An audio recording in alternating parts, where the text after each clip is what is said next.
So first ಬಂದ್ಬಿಟ್ಟು Sublime text editor. ಇದು proprietary editor. So free version ಅಲ್ಲಿ ನಿಮ್ಗೆ ಲಾಸ್ಟ್ ವರ್ಷನ್ ಮಾತ್ರ ಫ್ರೀ ಸಿಗತ್ತೆ. ಫಸ್ಟ್ ಎಲ್ಲ ಕೋಡ್ ಎಡಿಟರ್ ಹೋಗೋಕ್ಕೂ ಮುಂಚೆ ನಾವು ಕೋಡ್ ಎಡಿಟರ್ ಯಾಕೆ ಬೇಕು ಅನ್ನೋದು ಫಸ್ಟ್ ತಿಳ್ಕೊಳ್ಳೋಣ. ಕೋಡ್ ಎಡಿಟರ್ ಅದರಲ್ಲಿ ಯಾಕೆ ಬೇಕು ಅಂದ್ರೆ, ನಮಗೆ ಕೋಡ್ ಎಡಿಟ್ ಮಾಡಬೇಕಾದ್ರೆ ಸಿಂಟ್ಯಾಕ್ಸ್ ಹೈಲೈಟಿಂಗ್ ಆಗಲಿ, ಕಲರ್ ಹೈಲೈಟಿಂಗ್ ಆಗಲಿ, ಆಮೇಲೆ ಏನಾದರೂ ಎರರ್ಸ್ ಬರೆದ್ರೆ ಅಲ್ಲೇನೆ ಸಜೆಸ್ಟ್ ಮಾಡೋದಕ್ಕೆ, ಆಮೇಲೆ ಕೆಲವೊಂದ್ಸಲ ಕ್ಲೋಸಿಂಗ್ ಟ್ಯಾಗ್ಸ್ ಎಲ್ಲ ಆಟೋ ಕ್ಲೋಸ್ ಮಾಡೋದಕ್ಕೆ, ಇದಕ್ಕೆಲ್ಲ ಬೇಕಾಗತ್ತೆ. ದ ಫಸ್ಟ್ ಬಂದು ಸಬ್ಲೈಮ್ ಟೆಕ್ಸ್ಟ್ ಎಡಿಟರ್. ನೀವು ಇದನ್ನ 3 ಆಪರೇಟಿಂಗ್ ಸಿಸ್ಟಮ್ಸ್ ಅಲ್ಲಿ ಇನ್ಸ್ಟಾಲ್ ಮಾಡ್ಕೋಬಹುದು. ವಿಂಡೋಸು, ಮ್ಯಾಕ್ ಮತ್ತೆ ಲಿನಕ್ಸ್ ಅಲ್ಲೂ ಇನ್ಸ್ಟಾಲ್ ಮಾಡ್ಕೋಬಹುದು. ನೆಕ್ಸ್ಟ್ ಬಂದ್ಬಿಟ್ಟು ಆಟಮ್ ಎಡಿಟರ್ ಅಂತ. ಇದು ಓಪನ್ ಸೋರ್ಸ್ ಎಡಿಟರ್. ಸೇಮ್ ಇದನ್ನು ನೀವು 3 ಆಪರೇಟಿಂಗ್ ಸಿಸ್ಟಮ್ಸ್ ಅಲ್ಲಿ ಇನ್ಸ್ಟಾಲ್ ಮಾಡ್ಕೋಬಹುದು. ಇದರಲ್ಲಿ ಏನು ಅಂದ್ರೆ, you will get lot of customisation. ಇದರಲ್ಲಿ ಹೆಚ್ಚಿಗೆ ಕಸ್ಟಮೈಸೇಷನ್ ಮಾಡ್ಬೋದು ಸಬ್ಲೈಮ್ಗಿಂತ. ಇದಕ್ಕೆ ಪ್ಯಾಕೇಜಸ್ ಎಲ್ಲ ಬರುತ್ತೆ. ಪ್ಯಾಕೇಜಸ್ ಅಂದ್ರೆ ನಿಮಗೆ ಹೋಗ್ತಾ ಹೋಗ್ತಾ ಮುಂದೆ ಗೊತ್ತಾಗುತ್ತೆ ಯಾವ ತರ ಪ್ಯಾಕೇಜಸ್ ಯಾವ ತರ ನಿಮ್ಗೆ ಕೋಡಿಂಗ್ ಎಬಿಲಿಟಿನ ಇಂಪ್ರೂವ್ ಮಾಡುತ್ತೆ ಅಂತ. ಕೆಲವು ಸಲ ಕೋಡ್ ಬರಿಬೇಕಾದ್ರೆ ಆಟೋ ಕಂಪ್ಲೀಷನ್ಸ್ ಎಲ್ಲ ಬರುತ್ತೆ. ಆಟೋ ಕಂಪ್ಲೀಷನ್ಸ್ ಬಂದ್ರೆ ನಿಮ್ಗೆ ಎಲ್ಲಾನು ನೆನ್ಪಿಟ್ಕೋಬೇಕಂತೇನಿಲ್ಲ, ನಿಮ್ಗೆ ಸ್ವಲ್ಪ ಹಿಂಟ್ ಇದ್ರೆ ಸಾಕು, ಅದೇ ಕೋಡ್ನ ಕಂಪ್ಲೀಟ್ ಮಾಡುತ್ತೆ. ನೆಕ್ಸ್ಟ್ ಬಂದ್ಬಿಟ್ಟು ತುಂಬಾ ಪಾಪ್ಯುಲರ್ ಇರೋ ಕೋಡ್ ಎಡಿಟರ್ ಅಂದ್ರೆ ವಿಜುವಲ್ ಸ್ಟುಡಿಯೋ ಕೋಡ್ ಅಂತ. ಸೊ ಇದನ್ನ ನಾವು ರೆಕಮೆಂಡ್ ಮಾಡ್ತೀವಿ ಮೈಕ್ರೋ ಡಿಗ್ರಿ ಕಡೆಯಿಂದ. ಯಾಕಂದ್ರೆ ಇದರಲ್ಲಿ ತುಂಬಾ ಎಕ್ಸ್ಟೆನ್ಷನ್ ಇದೆ, ತುಂಬಾ ಫೀಚರ್ಸ್ ಇದೆ, ಆಮೇಲೆ ಬೇರೆ ಎಕ್ಸ್ಟರ್ನಲ್ ಸರ್ವಿಸಸ್ ಇದೆ. It's almost equivalent to IDE, but IDE ಅಲ್ಲ. ಇದ್ರಲ್ಲಿ ಬಂದ್ಬಿಟ್ಟು ನಿಮ್ಗೆ ನೀವು ಬೇರೆ ಬೇರೆ ಫೀಚರ್ಸ್ ತರ ಕನೆಕ್ಟ್ ಮಾಡ್ಕೋಬಹುದು. ನೀವು ಇವಾಗ ಡೇಟಾ ಬೇಸ್ಗೂ ಕನೆಕ್ಟ್ ಮಾಡ್ಕೋಬಹುದು. ಫೈಲ್ ಎಡಿಟಿಂಗ್ ಅಲ್ಲಿ ತುಂಬಾ ಫೀಚರ್ಸ್ ಇದೆ. ನೆಕ್ಸ್ಟ್ ಬಂದ್ಬಿಟ್ಟು ಅನದರ್ ಪಾಪ್ಯುಲರ್ ಇದು ನೋಟ್ ಪ್ಯಾಡ್. ಇದು ತುಂಬಾ ಹಳೆದಿಂದ ಇದೆ. ಇದರಲ್ಲಿ ಬೇಸಿಕ್ ಕಲರ್ ಹೈಲೈಟಿಂಗು, ಆಟೋ ಕಂಪ್ಲೀಷನ್ಸ್ ಎಲ್ಲ ಸಿಗುತ್ತೆ. ಇದನ್ನು ಇಟ್ ಇಸ್ ಲೈಸೆನ್ಸ್ ಅಂದ್ರೆ GNU ಪಬ್ಲಿಕ್. ನೆಕ್ಸ್ಟ್ ಬಂದ್ಬಿಟ್ಟು ಲಿನಕ್ಸ್ ಅಲ್ಲಿ ವಿಮ್ ಕೋಡ್ ಎಡಿಟರ್. ಯಾರಾದ್ರೂ ಲಿನಕ್ಸ್ ಫೇವರೇಟ್ ಇದೆಯಾ? ಇಲ್ಲಿ ಲಿನಕ್ಸ್ ಅಲ್ಲಿ ಯಾರಾದ್ರೂ ವರ್ಕ್ ಮಾಡ್ತೀರಾ? ಅಸ್ಯೂಮ್ ಮಾಡ್ತೀನಿ ಯಾರು ಲಿನಕ್ಸ್ ಅಲ್ಲಿ ವರ್ಕ್ ಮಾಡೋದಿಲ್ಲ ಅಂತ. ಓಕೆ, ಲಿನಕ್ಸ್ ಎಡಿಟರ್ ಅಲ್ಲಿ ಕಮಾಂಡ್ ಲೈನ್ ಅಲ್ಲಿ ಎಡಿಟ್ ಮಾಡಬೇಕಾದ್ರೆ this is one of the most popular editor. Vinod, just to cut you down, ಒಂದು ಕ್ವೆಶ್ಚನ್ ಬಂದಿದೆ which is I think ಈಗಲೇ ಒಂದು ಸಾಲ್ವ್ ಮಾಡಿ ಆನ್ಸರ್ ಮಾಡಿದ್ರೆ I think that will be comfortable going forward ಅಂತ ಸಂದೀಪ್ ಅವರು ಕ್ವೆಶ್ಚನ್ ಕೇಳಿದ್ದಾರೆ. ಸಂದೀಪ್, what is IDE ಅಂತ? IDE ಅಂದ್ರೆ ಇಂಟಿಗ್ರೇಟೆಡ್ ಡೆವಲಪ್ಮೆಂಟ್ ಎನ್ವೈರನ್ಮೆಂಟ್ ಅಂತ ಬರುತ್ತೆ. ಸೊ ನೀವಾಗ ಒಂದು ಅಪ್ಲಿಕೇಶನ್ ಡೆವಲಪ್ ಮಾಡ್ಬೇಕಾದ್ರೆ ನಿಮ್ಗೆ ಅಲ್ಲಿ ಮಲ್ಟಿಪಲ್ ಪ್ರೋಗ್ರಾಮಿಂಗ್ ಲ್ಯಾಂಗ್ವೇಜಸ್ ಇರುತ್ತೆ, ಬೇರೆ ಬೇರೆ ಇನ್ಫ್ರಾಸ್ಟ್ರಕ್ಚರ್ ಸ್ಟ್ಯಾಕ್ಸ್ ಇರುತ್ತೆ. ಸೊ ಅದನ್ನೆಲ್ಲ ಒಂದೇ ಕೋಡ್ ಎಡಿಟರ್ ಅಲ್ಲಿ ನೀವು ಅಂದ್ರೆ ಅಪ್ಲಿಕೇಶನ್ ಬರೆಯೋದಾಯ್ತು, ಅದರ ಬಿಲ್ಡ್ ಮಾಡೋದಾಯ್ತು, ಟೆಸ್ಟ್ ರನ್ಸ್ ಮಾಡೋದಾಯ್ತು, ಪ್ರೊಡಕ್ಷನ್ಗೆ ಪ್ಯಾಕೇಜ್ ಮಾಡೋದಾಯ್ತು, ಅದು ಒಂದೇ ಎಡಿಟರ್ ಅಲ್ಲೇ ಸಿಗುತ್ತೆ. ಅದಕ್ಕೆ ನಾವು ಇಂಟಿಗ್ರೇಟೆಡ್ ಡೆವಲಪ್ಮೆಂಟ್ ಎನ್ವೈರನ್ಮೆಂಟ್ ಅಂತ ಎಡಿಟರ್ ಅಂತ ಕರಿತೀವಿ. ಅದೇ IDE. ಬಟ್ ನೀವು ಟೆಕ್ಸ್ಟ್ ಎಡಿಟರ್ ಅಲ್ಲಿ ನಿಮ್ಗೆ ಬಿಲ್ಡ್ ಆಮೇಲೆ ಪ್ಯಾಕೇಜಿಂಗ್ ಆ ಥರದ್ದೆಲ್ಲ ಇರೋದಿಲ್ಲ. ನೀವು ಕಮಾಂಡ್ ಲೈನ್ ಅಲ್ಲೇ ಮಾಡ್ಕೋಬೇಕಾಗತ್ತೆ. ಸೊ ಅರ್ಥ ಆಯ್ತು ಅನ್ಕೊಂತೀನಿ. ಸೊ ವೆಬ್ ಸ್ಟಾರ್ಮ್ ಬಂದ್ಬಿಟ್ಟು ಇದು ನಿಮ್ದು Java script IDE, smart IDE. This is paid version ಮಾತ್ರ ಇರೋದು, but this is the most popular among the Java script developers. ಇದರಲ್ಲಿ ನಿಮಗೆ ಡಿಬಗ್ಗಿಂಗ್ ಫೀಚರ್ಸ್ ಎಲ್ಲ ಆಗಲಿ, ಈವನ್ VS ಕೋಡ್ ಅಲ್ಲೂ ಇದೆ. ನಿಮಗೆ ಕೆಲವು ಸಲ ನೀವು ಕನ್ಸೋಲ್ ಲಾಗ್ ಮಾಡೋ ಬದಲಿ ನೀವು ಡಿಬಗ್ಗಿಂಗ್ ಎಲ್ಲ ಈ ಎಡಿಟರ್ ಅಲ್ಲೇನೆ ಮಾಡ್ಕೋಬಹುದು. ಡಿಬಗರ್ ಪಾಯಿಂಟ್ಸ್ ಹಾಕೋಬಹುದು. ಇದೆಲ್ಲ ಡಿಬಗರ್ ಎಲ್ಲ ನಿಮಗೆ ಫ್ಯೂಚರ್ ಕ್ಲಾಸಸ್ ಅಲ್ಲಿ ನೀಟಾಗಿ 1 by 1 will guide and will present you. Next ಇನ್ನೊಂದು ಹಳೆ ಎಡಿಟರ್ IDE ಬಂದ್ಬಿಟ್ಟು ಎಕ್ಲಿಪ್ಸ್ ಅಂತ. ಇದು ತುಂಬಾ ತುಂಬಾ ವರ್ಷದಿಂದ ಇದೆ. ಇದನ್ನ ಮೋಸ್ಟ್ಲಿ ಜಾವಾ ಡೆವಲಪರ್ಸು, ಆಮೇಲೆ ಹಳೆದಾಗಿ ಯಾವುದು ಆಂಡ್ರಾಯ್ಡ್ ಸ್ಟುಡಿಯೋ, ಆಂಡ್ರಾಯ್ಡ್ ಅಪ್ಲಿಕೇಶನ್ ಬರೆಯೋದಕ್ಕೆಲ್ಲ ಮುಂಚೆ ಯೂಸ್ ಮಾಡ್ತಿದ್ರು. ಇವಾಗ ಇದು ಇದ್ರಿಗೆ ಅಕ್ವೈರ್ ಆಗಿದೆ, ಗೂಗಲ್ ಅವ್ರಿಗೆ ಅಕ್ವೈರ್ ಮಾಡ್ಬಿಟ್ಟು ಇದೇ ಫೋಕ್ಟೆಟ್ ಅಂದ್ರೆ ಬೇರೆ ಎಡಿಟರ್ ಆಗಿದೆ, ಮುಂದೆ ಇದೆ. ನೆಕ್ಸ್ಟ್ ಬಂದ್ಬಿಟ್ಟು ಪ್ರೊಪ್ರೈಟರಿ ಕೋಡ್ ಎಡಿಟರ್ಸ್ ಅಲ್ಲಿ ಇದು IDE ಅಂತಾನೆ ಕರಿಬಹುದು. ಇದು ಆಪಲ್ ಅಪ್ಲಿಕೇಶನ್ ಡೆವಲಪ್ ಮಾಡೋದಕ್ಕೆ ಮಾತ್ರ ಯೂಸ್ ಮಾಡೋದು, Xcode ಅಂತ. ಸೊ ಇದರಲ್ಲಿ ನೀವು fully integrated end to end ಇದೆ. ಕೋಡ್ ಇಂದ ಹಿಡ್ಕೊಂಡು ಬಿಲ್ಡು, ಪ್ರೊಡಕ್ಷನ್, ಪ್ಯಾಕೇಜಿಂಗ್, ಅಂದ್ರೆ ಪ್ಲೇ ಸ್ಟೋರ್ ಇಲ್ಲ ಆಪ್ ಸ್ಟೋರಿಗೆ ಪುಷ್ ಮಾಡೋದಕ್ಕೆ ಎಲ್ಲ ಇದರಲ್ಲೇ ಫೀಚರ್ಸ್ ಇರುತ್ತೆ. ನೆಕ್ಸ್ಟ್ ಬಂದ್ಬಿಟ್ಟು ಇನ್ನೊಂದು ಕೋಡ್ ಬ್ಲಾಕ್ಸ್ ಅಂತ. ಇದನ್ನ ಮೋಸ್ಟ್ಲಿ C++, ಆಮೇಲೆ old programming language like Fortran ಅದನ್ನೆಲ್ಲ ಡೆವಲಪ್ ಮಾಡೋದಕ್ಕೆ ಯೂಸ್ ಮಾಡ್ತಾರೆ. ಇದರಲ್ಲಿ it's a very powerful editor ಅಂತಾನೆ ಹೇಳ್ಬೋದು. Colour highlighting, syntax, like auto code completions ಎಲ್ಲ ಇದೆ ಇದರಲ್ಲಿ. ನೆಕ್ಸ್ಟ್ ಬಂದ್ಬಿಟ್ಟು ನಮ್ದು ಆಂಡ್ರಾಯ್ಡ್ ಸ್ಟುಡಿಯೋ ಅಂತ, ಇದು ಗೂಗಲ್ ಅವರಿಂದ ಡೆವಲಪ್ ಮಾಡಿರೋದು. ಸೊ ಇದರಲ್ಲಿ ಸೇಮ್ ಇದು ಆಂಡ್ರಾಯ್ಡ್ ಅಪ್ಲಿಕೇಶನ್ ಯೂಸ್ ಮಾಡೋದಕ್ಕೆ ಡೆವಲಪ್ ಮಾಡ್ತಾರೆ. ಇದು Kotlin, Java, mainly related to android application develop ಮಾಡೋ ಸಪೋರ್ಟ್ ಮಾಡೋ ಲ್ಯಾಂಗ್ವೇಜಸ್ಗೆ ಬಿಲ್ಟ್ ಮಾಡಿರೋದು. ನೆಕ್ಸ್ಟ್ ಕ್ಯಾಟಗರಿ ಬಂದ್ಬಿಟ್ಟು ಆನ್ಲೈನ್ ಎಡಿಟರ್ಸ್ ಅಂತ. ಕೋಡ್ ಸ್ಯಾಂಡ್ ಬಾಕ್ಸ್ ಇದೆ, ನೀವು ಏನು ಇನ್ಸ್ಟಾಲ್ ಮಾಡಬೇಕಾಗಿಲ್ಲ, ಇಲ್ಲೇ ಸೈನ್ ಅಪ್ ಮಾಡ್ಕೊಂಡ್ಬಿಟ್ಟು ನೀವು ಕೋಡ್ನ ಇಲ್ಲೇ ಎಡಿಟ್ ಮಾಡಿ ಪ್ರಿವ್ಯೂ ನೋಡ್ಕೋಬಹುದು. ಇದೇ ತರ JS Fiddle ಅಂತ ಇದೆ. ಆಮೇಲೆ ನಿಮ್ಗೆ ಕೋಡ್ ಶೇರ್ ಅಂತ ಬರುತ್ತೆ. ಇವಾಗ ಕೊಲಾಬ್ರೇಟಿವ್ ಆಗಿ ಕೋಡ್ ಎಡಿಟ್ ಮಾಡ್ಬೋದು. ಕೆಲವು ಸಲ ನಿಮ್ಗೆ ಕೋಡಿಂಗ್ ಎಡಿಟ್ ಅಲ್ಲಿ ಪೇರ್ ಪ್ರೋಗ್ರಾಮಿಂಗ್ ಅಂತಾನು ಬರುತ್ತೆ. ಇಬ್ರು ಕೂತ್ಕೊಂಡು ಒಂದೇ ಪ್ರಾಬ್ಲಮ್ ನ ಸಾಲ್ವ್ ಮಾಡ್ಬೇಕಾದ್ರೆ ನೀವು ಎಟ್ ಎ ಟೈಮ್ ಅವ್ರು ಏನ್ ಕೋಡ್ ಬರೀತಿದ್ದಾರೆ, ನೀವೇನ್ ಬರೀತಿದ್ದೀರಾ, ಎಲ್ಲ ರಿಯಲ್ ಟೈಮ್ ಅಲ್ಲೇ ಕೊಲಾಬ್ರೇಟ್ ಆಗುತ್ತೆ. ಕೊಲಾಬ್ರೇಟ್ ಮಾಡ್ಕೊಂಡ್ಬಿಟ್ಟು ಬರೆಯೋದಲ್ಲಿ ಆ ತರ ಸಿನಾರಲ್ಲಿ ಈ ತರದ ಎಡಿಟರ್ಸ್ ಎಲ್ಲ ಯೂಸ್ ಮಾಡ್ತಾರೆ. ಇನ್ನೊಂದು ಬಂದ್ಬಿಟ್ಟು ಇದು ಫುಲ್ಲಿ ಎಡಿಟರ್ ಅಂತ ಏನು ಹೇಳೋದಿಲ್ಲ, ಜಸ್ಟ್ ನಿಮ್ಮ ಶೋಕೇಸ್ಗೆ, ಅಂದ್ರೆ ನೀವೇನಾದ್ರೂ ಒಂದು ಸ್ಮಾಲ್ ಚಿಕ್ಕದಾಗಿ ಒಂದು ಪ್ರೋಗ್ರಾಮ್ ಇಲ್ಲಾಂದ್ರೆ ಏನೋ ಒಂದು ಪೇಜ್ ಬಿಲ್ಡ್ ಮಾಡಿರ್ತಾರೆ, ಅದನ್ನ ತೋರಿಸ್ಬೇಕಾಗಿರುತ್ತೆ, ಕೆಲವರಿಗೆ ನಿಮ್ ಸ್ಕಿಲ್ಸ್ ತೋರಿಸ್ಬೇಕಾಗಿರುತ್ತೆ. ಆ ತರದಾಗೆಲ್ಲ ಇದು ಕೋಡ್ ಪೆನ್ ಅಂತ ಎಡಿಟರ್ ಯೂಸ್ ಮಾಡ್ತಾರೆ. ಇವಿಷ್ಟು ಬಂದು ಎಲ್ಲ ಕೋಡ್ ಎಡಿಟರ್ಸ್. ಇವಾಗ ಮನೆಯವರು ಎಲ್ರಿಗೂ ಸಿಸ್ಟಮ್ ಆಕ್ಸೆಸ್ ಇದೆಯಾ? VS Code ಇನ್ಸ್ಟಾಲ್ ಮಾಡ್ಸೋಣ? ನಾನೆಂತ ಹೇಳುದು ಅಂತ ಹೇಳಿದ್ರೆ ಸರ್, VS Code ಈಗ ಇನ್ಸ್ಟಾಲ್ ಮಾಡೋದು ಬೇಡ. Will give them step how they want to install ಅಂತ. ಸೊ ನಾಳೆದ ಕ್ಲಾಸಿಗೆ ಬರುವಾಗ ಇನ್ಸ್ಟಾಲ್ ಮಾಡಿ ಇಟ್ಟಿರ್ಲಿ. ಹೇಗೋ ಅವರಿಗೆ ರೆಕಾರ್ಡೆಡ್ ಸೆಷನ್ಸ್ ಇದ್ದ ಕಾರಣ they can follow the path in which how they can install it ಒಂದು. ಅಂಡ್ ನಾಳೆ ಹೇಗೂ ನಾವು ಇವತ್ತು ಮಾಡ್ತಿರೋದು ಅವರಿಗೆ ರೆಕಾರ್ಡೆಡ್ ಸೆಷನ್ಸ್ ಅಲ್ಲಿ ಸಿಗುತ್ತಲ್ಲ, ಸೊ ಸೇಮ್ ವೇ ಅವರ ಸಿಸ್ಟಮ್ ಅಲ್ಲಿ ಇನ್ಸ್ಟಾಲ್ ಮಾಡ್ಲಿ. ಎಲ್ಲಿಯಾದ್ರೂ ಅವರಿಗೆ ಇನ್ಸ್ಟಾಲ್ ಮಾಡೋ ಇಶ್ಯೂಸ್ ಬಂದ್ರೆ ನಮ್ಮ ಗ್ರೂಪ್ ಇದೆ ಟೆಲಿಗ್ರಾಮ್ ಅಲ್ಲಿ, ಸರ್ ಅನ್ನು ಆಡ್ ಮಾಡ್ತೀನಿ ನಾನು. ಸೊ ಒಂದು ಫೋರಂ ತರ ಇದೆ, ಅಲ್ಲಿ ಅವರ ಹಾಕ್ಬಹುದು.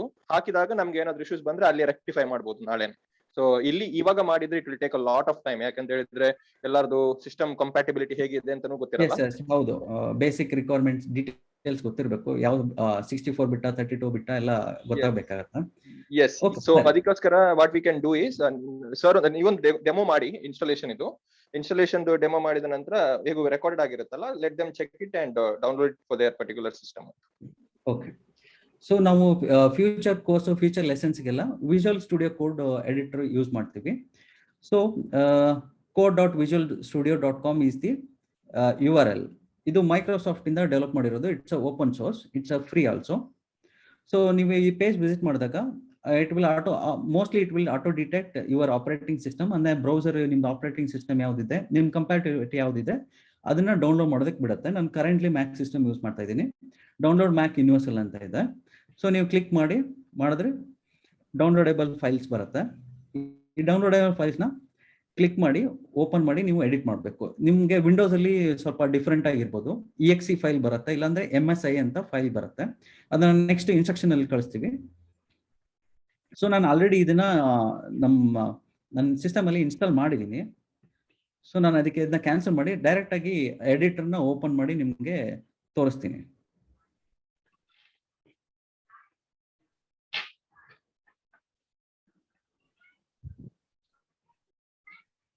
ಸೊ ಇದು ಬಂದ್ಬಿಟ್ಟು VS Code ಎಡಿಟರ್.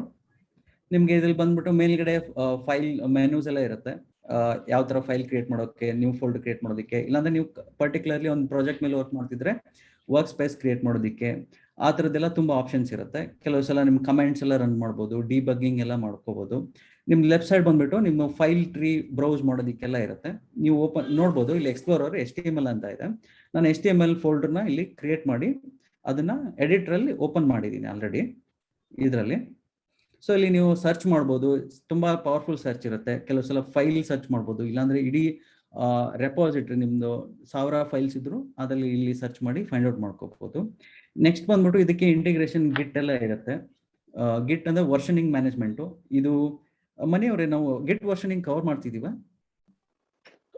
ಮಾಡ್ತಿದ್ದೇವೆ, but after the end of HTML CSS class ಆದ ನಂತರ, ಅದಾದ್ಮೇಲೆ ಅವರ ಅಪ್ಲಿಕೇಶನ್ ಅನ್ನು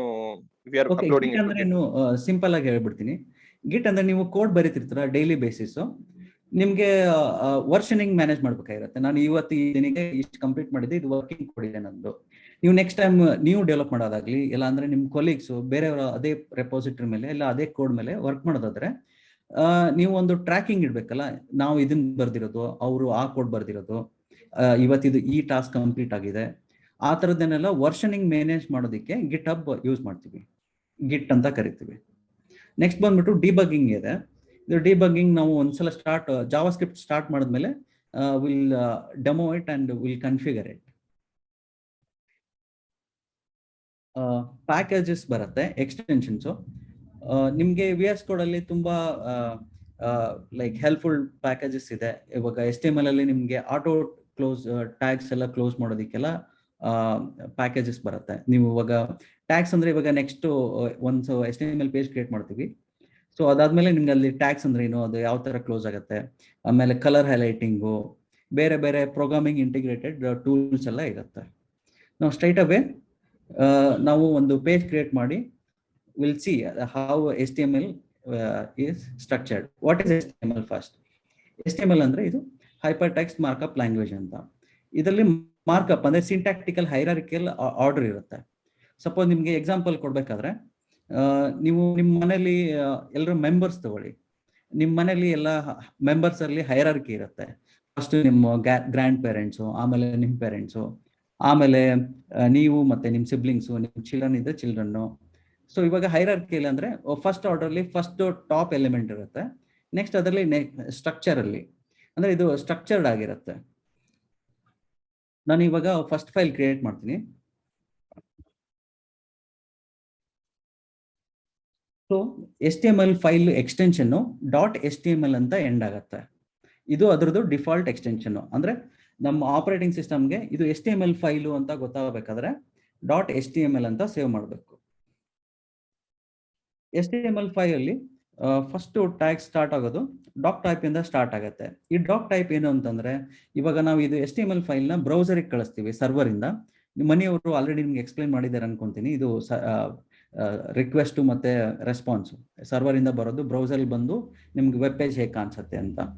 ಸೊ ಈ ಪೇಜ್ ಬಂದಾಗ ಬ್ರೌಸರ್ ಇದು ಡಾಕ್ ಟೈಪ್ ಡಿಟೆಕ್ಟ್ ಮಾಡಿ ಇದು HTML ಇದೆ, HTML ಕಂಟೆಂಟ್ ನ ಹೇಗೆ ಪಾಸ್ ಮಾಡಬೇಕು ಅಂತ ಪರ್ಸನಲ್ ಅದರಲ್ಲಿ ಪ್ರೋಗ್ರಾಮಿಂಗ್ ಮಾಡಿರ್ತಾರೆ. ಸೊ ಇದು ನಾವು ಬ್ರೌಸರ್ಗೆ ಹೇಳೋದು, ನಾವು ಇದು HTML ಫೈಲ್ ಕಳಿಸ್ತಾ ಇದೀವಿ ಅಂತ.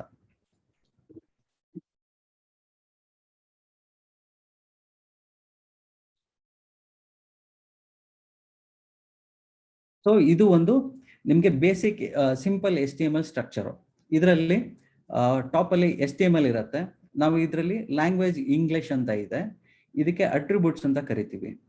ನೆಕ್ಸ್ಟ್ ಸೆಕ್ಷನ್ ಬಂದ್ಬಿಟ್ಟು ಹೆಡರ್ ಅಂತ ಇರುತ್ತೆ. ಹೆಡ್ಡಿಂಗ್ ಅಲ್ಲಿ ನಿಮಗೆ ಮೆಟಾ ಇನ್ಫಾರ್ಮೇಶನ್, ಆಮೇಲೆ ಟೈಟಲು, ಆಮೇಲೆ ಕೆಲವೊಂದ್ಸಲ ಸ್ಟೈಲ್ ಶೀಟ್ ಲೋಡ್ ಮಾಡೋದಕ್ಕೆ ಲಿಂಕ್ಸು, ಜಾವಾ ಸ್ಕ್ರಿಪ್ಟ್ ನೋಡೋದಕ್ಕೆ ಸ್ಕ್ರಿಪ್ಟ್ ಟ್ಯಾಗ್ಸು, ಆಮೇಲೆ ಬಾಡಿ ಇದೆ. ನೆಕ್ಸ್ಟ್ ಬಾಡಿ ಬಂದ್ಬಿಟ್ಟು ನೀವು ಬ್ರೌಸರ್ ಅಲ್ಲಿ ಎಲ್ಲ ಏನೇನೆಲ್ಲ ನೋಡ್ತಿರಲ್ಲ ಆ ಕಂಟೆಂಟು ಈ ಟ್ಯಾಗ್ ಒಳಗಡೆಯಿಂದನೇ ಬರುತ್ತೆ. ಇದು ಕ್ಲೋಸಿಂಗ್ ಟ್ಯಾಗು. HTML ಇಲ್ಲಿಗೆ ಎಂಡ್ ಆಗುತ್ತೆ.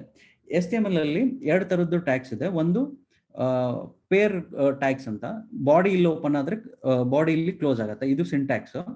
ಬಾಡಿಯನ್ನ ನಿಮ್ಗೆ ಲೆಸ್ ದ್ಯಾನ್ ಮತ್ತೆ ಗ್ರೇಟರ್ ದ್ಯಾನ್ ಇದರಲ್ಲಿ ಓಪನ್ ಮಾಡೋದು, ಲೆಸ್ ದ್ಯಾನ್ ಮತ್ತೆ ಸ್ಲಾಶ್ ಓಪನ್ ಮಾಡ್ಬಿಟ್ಟು ಬಾಡಿಲಿ ಗ್ರೇಟರ್ ದ್ಯಾನ್ ಹಾಕಿದ್ರೆ ಇದು ಟ್ಯಾಗ್ ಕ್ಲೋಸ್. ಕೆಲವೊಂದು ಟ್ಯಾಗ್ಸ್ ಅಲ್ಲಿ ಸಿಂಗಲ್ ಲೈನ್ ಅಲ್ಲೇ ಕ್ಲೋಸ್ ಆಗ್ಬಿಡುತ್ತೆ. ನೀವು ಇಲ್ಲಿ ಮೆಟಾ ಇದು ನೋಡ್ಬೋದು, ಇದಕ್ಕೆ ಕ್ಲೋಸಿಂಗ್ ಟ್ಯಾಗ್ ಇಲ್ಲ. ಸೊ ಇದು ಈ ತರನೇ ಇರುತ್ತೆ, ಇಲ್ಲಾಂದ್ರೆ ನಿಮ್ಗೆ ಈ ತರ ಕ್ಲೋಸ್ ಮಾಡ್ಕೋಬಹುದು.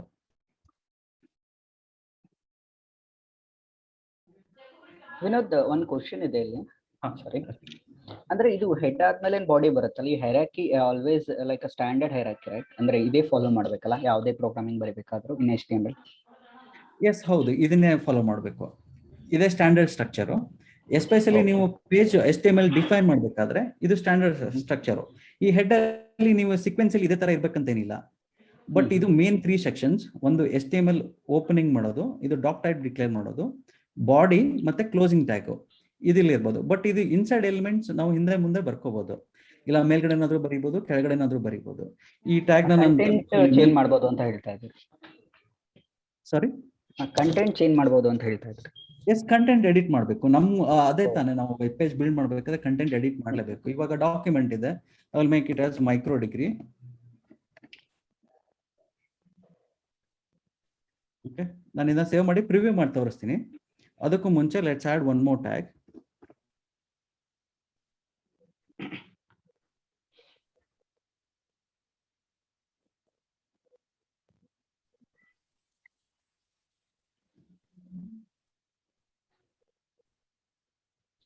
ನಾವು ಇದನ್ನ ಬ್ರೌಸರ್ ಅಲ್ಲಿ ಓಪನ್ ಮಾಡಿ ನೋಡೋಣ.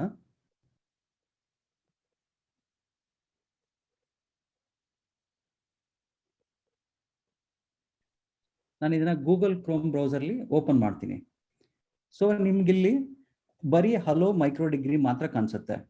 ನೀವು ಇಲ್ಲಿ ನೋಡ್ಬೋದು, ನಾನು ಇಷ್ಟೊಂದೆಲ್ಲ ಕೋಡ್ ಬರ್ತಿದ್ದೀನಿ, ಇದೆಲ್ಲ ಯಾಕೆ ಕಾಣಿಸ್ತಿಲ್ಲ ಅಂತ. ಓಕೆ, ಬರೀ ಹಲೋ ಮೈಕ್ರೋ ಡಿಗ್ರಿ ಅಂತ ಮಾತ್ರ ಕಾಣಿಸ್ತಿದೆ. ಏನಕ್ಕೆ ಅಂದ್ರೆ ನಾವು ಬ್ರೌಸರ್ಗೆ ಇನ್ಸ್ಟ್ರಕ್ಷನ್ ಕೊಡ್ತಿದ್ದೀವಿ. ಇದು ನಮ್ದು HTML ಸಿಂಟ್ಯಾಕ್ಟು. ಇದರಲ್ಲಿ H1 ಕಂಟೆಂಟ್ ರೆಂಡರ್ ಮಾಡೋದಿಕ್ಕೆ. H1 ಅಂದ್ರೆ ಹೆಡ್ಡಿಂಗು. ಈ ತರದ್ದು ನಿಮ್ಗೆ ಮೋಸ್ಟ್ ಕಾಮನ್ಲಿ ಯೂಸ್ಡ್ ಟ್ಯಾಗ್ಸ್ ಇದೆ. ಇವಾಗ 1 by 1 ನಾವು ಅದನ್ನ ನೋಡೋಣ. ಅದಕ್ಕೂ ಮುಂಚೆ ಇದನ್ನ ರೈಟ್ ಕ್ಲಿಕ್ ಮಾಡಿ ಇನ್ಸ್ಪೆಕ್ಟ್ ಮಾಡೋಣ. ನಿಮ್ಗೆ ಇನ್ಸ್ಪೆಕ್ಟ್ ಮಾಡಿದ್ರೆ ನಿಮ್ಗೆ ಇದೆಲ್ಲ ಕೋಡ್ ನಾನು ಬರ್ದಿರೋದೆಲ್ಲ ಇಲ್ಲೆಲ್ಲ ಕಾಣಿಸುತ್ತೆ. ಇದರಲ್ಲಿ H1 ಟ್ಯಾಗ್ ಇಲ್ಲಿದೆ. ಈ HTML ಅಲ್ಲಿ ಬಾಡಿಲಿ ಏನೇನ್ ಕಂಟೆಂಟ್ ಇರತ್ತಲ್ಲ ಅದು ಮಾತ್ರ ಇಲ್ಲಿ ರೆಂಡರ್ ಆಗುತ್ತೆ, ಅದನ್ನ ಮಾತ್ರ ಇಲ್ಲಿ ತೋರ್ಸತ್ತೆ. H1 ಯಾಕೆ ತೋರಿಸ್ತಿಲ್ಲ ಅಂತಂದ್ರೆ ನಾವು ಬ್ರೌಸರ್ಗೆ ಹೇಳ್ತಾ ಇದೀವಿ ಈ ಒಳಗಡೆ ಈ H1 ಕಂಟೆಂಟ್ ಅಲ್ಲಿ ಏನೇನಿದೆಯೋ ಅದನ್ನ ಹೆಡ್ಡಿಂಗ್ 1 ಫಾರ್ಮ್ಯಾಟ್ ಅಲ್ಲಿ ತೋರಿಸಿ ಅಂತ. ಬೈ ಡಿಫಾಲ್ಟ್ ಬ್ರೌಸರ್ಗೆ ಸ್ಟೈಲಿಂಗ್ ಇರುತ್ತೆ. ಸ್ಟೈಲಿಂಗು ನೆಕ್ಸ್ಟ್ 2 ಸೆಷನ್ ಆದ್ಮೇಲೆ ಹೇಳ್ತೀವಿ ಸ್ಟೈಲ್ ಶೀಟ್ ಅಲ್ಲಿ ಯಾವ ತರ ಇನ್ಕ್ಲೂಡ್ ಮಾಡ್ಕೋಬೇಕು ಅಂತ. ಆ ಸ್ಟೈಲಿಂಗ್ ಪ್ರಕಾರ ಇದೆಲ್ಲ ರೆಂಡರ್ ಆಗುತ್ತೆ. ಇವಾಗ ನಾವು ಇನ್ನೊಂದು ಲೈನ್ ಬರೆಯೋಣ. ವಿನೋದ್, ನನ್ನ ಹತ್ರ ಒಂದು ಕ್ವಶನ್ ಇದೆ. ಓಕೆ, ನನಗೆ ಮೆಟಾ ಟ್ಯಾಗ್ ಬಗ್ಗೆ ಅರ್ಥ ಆಗಲಿಲ್ಲ, ಯಾಕೆ ಯೂಸ್ ಮಾಡ್ಬೇಕಂತ. Meta tag. Okay, meta tag ಏನಕ್ಕೆ ಅಂತಂದ್ರೆ ಇವಾಗ ಮೆಟಾ ಟ್ಯಾಗ್ ಅಲ್ಲಿ ಕ್ಯಾಪ್ಸೆಟ್ UTF-8 ಅಂತ ಇದೆ. ಅಂದ್ರೆ ನಾವು ಟೆಕ್ಸ್ಟ್ ಡಾಕ್ಯುಮೆಂಟ್ ಯಾವ ಟೆಕ್ಸ್ಟ್ ಫಾರ್ಮ್ಯಾಟ್ ಅಲ್ಲಿ ಇದೆ ಅಂತ ಹೇಳೋದಕ್ಕೆ. ಕೆಲವು ಸಲ ಇದು ಕಂಪ್ಯಾಟಿಬಿಲಿಟಿ ಇದೆ. HTTP equivalent XUI compatible content EIH ಅಂತ ಇದೆ. ಅಂದ್ರೆ ಬ್ರೌಸರ್ಸ್ಗೆ ನಾವು ಯಾವ ತರದ ಕಂಪ್ಯಾಟಿಬಿಲಿಟಿ ಕೊಡ್ತಾ ಇದೀವಿ. ಇವಾಗ ವ್ಯೂ ಪೋರ್ಟ್ ಬಂದ್ಬಿಟ್ಟು ಮ್ಯಾಕ್ಸಿಮಮ್ ಇದು ಡಿವೈಸ್ ಬಿಡ್ತಿಗೆ ತಗೊಳ್ಳಿ ಅಂತ. ವ್ಯೂ ಪೋರ್ಟ್ ಅಂದ್ರೆ ಇವಾಗ ಇಲ್ಲಿ ಬ್ರೌಸರ್ ಅಲ್ಲಿ ನೋಡ್ತಿದಾರಲ್ಲ, ಸೊ ವ್ಯೂ ಪೋರ್ಟ್ ಬಂದ್ಬಿಟ್ಟು ಈ ಎಜ್ ಇಂದ ಈ ಎಜ್ಗೆ ಇದು ವ್ಯೂ ಪೋರ್ಟ್ ಅಂತ ಕರೀತಾರೆ. ನಿಮ್ಗೆ ಬ್ರೌಸರ್ ಯಾವ ಏರಿಯಾ ಕಾಣಿಸುತ್ತಲ್ಲ ಅದು ವ್ಯೂ ಪೋರ್ಟ್. ಅದಕ್ಕೆ ನಾವು ಇನ್ಸ್ಟ್ರಕ್ಷನ್ ಮಾಡ್ತಿದೀವಿ ಇನಿಷಿಯಲ್ ಸ್ಕೇಲು 1 ಇರ್ಲಿ ಅಂತ. ಸೊ ನಾವು ಈ ಕಂಟೆಂಟ್ ಝೂಮ್ ಮಾಡ್ಕೋಬಹುದು Ctrl+ ಝೂಮ್ ಅಲ್ಲಿ. ಸೊ ಈ ತರದ ಮೆಟಾ ಟ್ಯಾಗ್ಸ್ ಅಲ್ಲಿ ಇನ್ನ ತುಂಬಾ ಮೆಟಾ ಟ್ಯಾಗ್ಸ್ ಇದೆ. ಕೆಲವೊಂದು ನಿಮ್ಗೆ SEO ರಿಲೇಟೆಡ್ ಬರುತ್ತೆ. ನೀವು ನೋಡಿರ್ಬೇಕು, ಕೆಲವು ಸಲ ನೀವು ಫೇಸ್ಬುಕ್ ಅಲ್ಲಿ ಯಾವುದೋ ಪೋಸ್ಟ್ ಶೇರ್ ಮಾಡ್ತೀರಾ, ಇಲ್ಲ ಯಾವುದೋ ಲಿಂಕ್ ನೀವು ವಾಟ್ಸಪ್ ಅಲ್ಲಿ ಶೇರ್ ಮಾಡ್ತೀರಾ. ಅಲ್ಲಿ ನೀವು ಬರೀ ಲಿಂಕ್ ಹಾಕಿರ್ತೀರಾ, ಬಟ್ ಅದರ ಜೊತೆಗೆ ಇಮೇಜಸ್ ಅದ್ರದ್ದು ಟೆಕ್ಸ್ಟ್ ಡಿಸ್ಕ್ರಿಪ್ಷನ್ ಬರುತ್ತೆ. ಅದೆಲ್ಲ ಈ ಮೆಟಾ ಟ್ಯಾಗ್ಸ್ ಇಂದಾನೆ ಬರುತ್ತೆ. ಬಟ್ ಮೆಟಾ ಟ್ಯಾಗ್ಸ್ ಕಂಪಲ್ಸರಿ ಬೇಕಾಗುತ್ತಾ ವೆಬ್ ಪೇಜ್ಗೆ? ಕೆಲವೊಂದು ಮಿನಿಮಮ್ ಬೇಸಿಕ್ ಬೇಕು. ಕೆಲವು ಸಲ ವೆಬ್ ಪೇಜಸ್ ನಾವು ಮೊಬೈಲ್ ಅಲ್ಲಿ ನೋಡ್ತೀವಿ, ಕೆಲವೊಂದು ಸಲ ವೆಬ್ ಪೇಜ್ ಡೆಸ್ಕ್ಟಾಪ್ ಅಲ್ಲಿ ನೋಡ್ತೀವಿ. ಸೊ ಇದು ಕೆಲವೊಂದು ಮ್ಯಾಂಡೇಟರಿ ಇದೆ. ಅಂದ್ರೆ ನೀವು ರೆಸ್ಪಾನ್ಸಿಬಿಲಿಟಿ, ನೀವು ಇದನ್ನ ಡಿಲೀಟ್ ಮಾಡಿದ್ರೆ ಇದು ವರ್ಕ್ ಆಗತ್ತೆ. ಜಸ್ಟ್ ಟು ಆಡ್ ಆನ್ ಅಲ್ಲಿ ಆಕ್ಚುಲಿ ಮೆಟಾ ಟ್ಯಾಗ್ ಇದೆ ಇನ್ನೊಂದು ಯೂಸ್ ಕೇಸ್ ಯಾಕೆ ಅಂತ ಹೇಳಿದ್ರೆ ನಿಮ್ಮ ಸರ್ಚ್ ಇಂಜಿನ್ ಆಪ್ಟಿಮೈಸೇಷನ್ ಗೆ ಯೂಸ್ ಮಾಡ್ತಾರೆ. ಸರ್ಚ್ ಇಂಜಿನ್ ಆಪ್ಟಿಮೈಸೇಷನ್ ಯಾವಾಗ ಬರುತ್ತೆ ಅಂತ ಹೇಳಿದ್ರೆ, ಈಗ ಫಾರ್ ಎಕ್ಸಾಂಪಲ್ SEO ಅಂತ ಹೇಳ್ತಾರೆ ಅದಕ್ಕೆ. ಈಗ ಗೂಗಲ್ ರ್ಯಾಂಕಿಂಗ್ಸ್ ಅಲ್ಲಿ ನಿಮ್ಮ ವೆಬ್ಸೈಟ್ ಫಸ್ಟ್ ಬರಬೇಕು ಅಂತಿದ್ರೆ there is something called as Google crawlers ಅಂತ ಹೇಳ್ತಾರೆ. ಆ ಗೂಗಲ್ ಕ್ರಾರಲ್ಸ್ ಎಲ್ಲಿರ್ತಾರೆ ಅಂತ ಹೇಳಿದ್ರೆ ನಿಮ್ಮ ಬ್ರೌಸರ್ ಒಳಗೆ ಇರ್ತಾರೆ. ಸೊ ನೀವು ಯಾವಾಗ ನಿಮ್ಮ ಸರ್ವರ್ ಇಂದ ಒಂದು HTML ಪೇಜಸ್ ಅನ್ನು ಬ್ರೌಸರ್ ಗೆ ಕಳಿಸ್ತಿರೋ ಆಗ ಈ ಗೂಗಲ್ ನವರು ಏನ್ ಮಾಡ್ತಾರೆ, they try to check the keywords in that meta tag ಅಲ್ಲಿ ಕೀವರ್ಡ್ಸ್ ಏನಿದೆ ಅಂತ ಚೆಕ್ ಮಾಡ್ತಾರೆ. ಆ ಕೀವರ್ಡ್ಸ್ ಹಾಕಿದ ನಂತರ ನೀವು ಗೂಗಲ್ ಅಲ್ಲಿ for example micro degree, if you consider that way the best programming course ಅಂತ ಕೊಟ್ಟಾಗ ಮೈಕ್ರೋ ಡಿಗ್ರಿ ಬರ್ಬೇಕು ಅಂತಿದ್ರೆ ಆ ಮೆಟಾ ಟ್ಯಾಗ್ ಅಲ್ಲಿ ಡಿಸ್ಕ್ರಿಪ್ಷನ್ ಅಂತ ಒಂದು ಅಟ್ರಿಬ್ಯೂಟ್ ಇತ್ತು. ಓಕೆ, ನೀವು ನೋಡಿರ್ಬೋದು ಡಿಸ್ಕ್ರಿಪ್ಷನ್ ಅಂತ ಹೇಳಿ ಒಂದು ಅಟ್ರಿಬ್ಯೂಟ್ ಇರುತ್ತೆ. ಆ ಡಿಸ್ಕ್ರಿಪ್ಷನ್ ಅಲ್ಲಿ ನೀವು ಏನ್ ಕೊಡ್ತೀರೋ ಅದು ನೀವು ನಿಮ್ಮ website SEO search engine optimisation ಗೆ ಹೆಲ್ಪ್ ಆಗುವ ರೀತಿಯಲ್ಲಿ ಕೊಡಬೇಕಾಗುತ್ತೆ. ಸೊ ನೀವು ಒಂದು ಯಾವ್ದಾದ್ರು ಒಂದು ವೆಬ್ಸೈಟ್ ಗೆ ಹೋಗ್ತೀರಾ Vinod?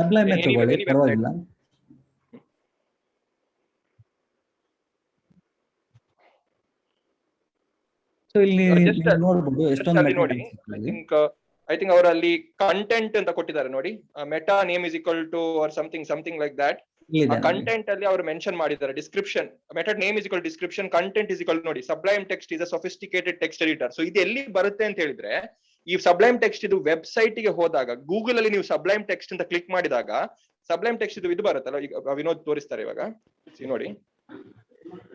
when you click on sublime text ನೋಡಿ sublime text is a sophisticated text editor for code. got it?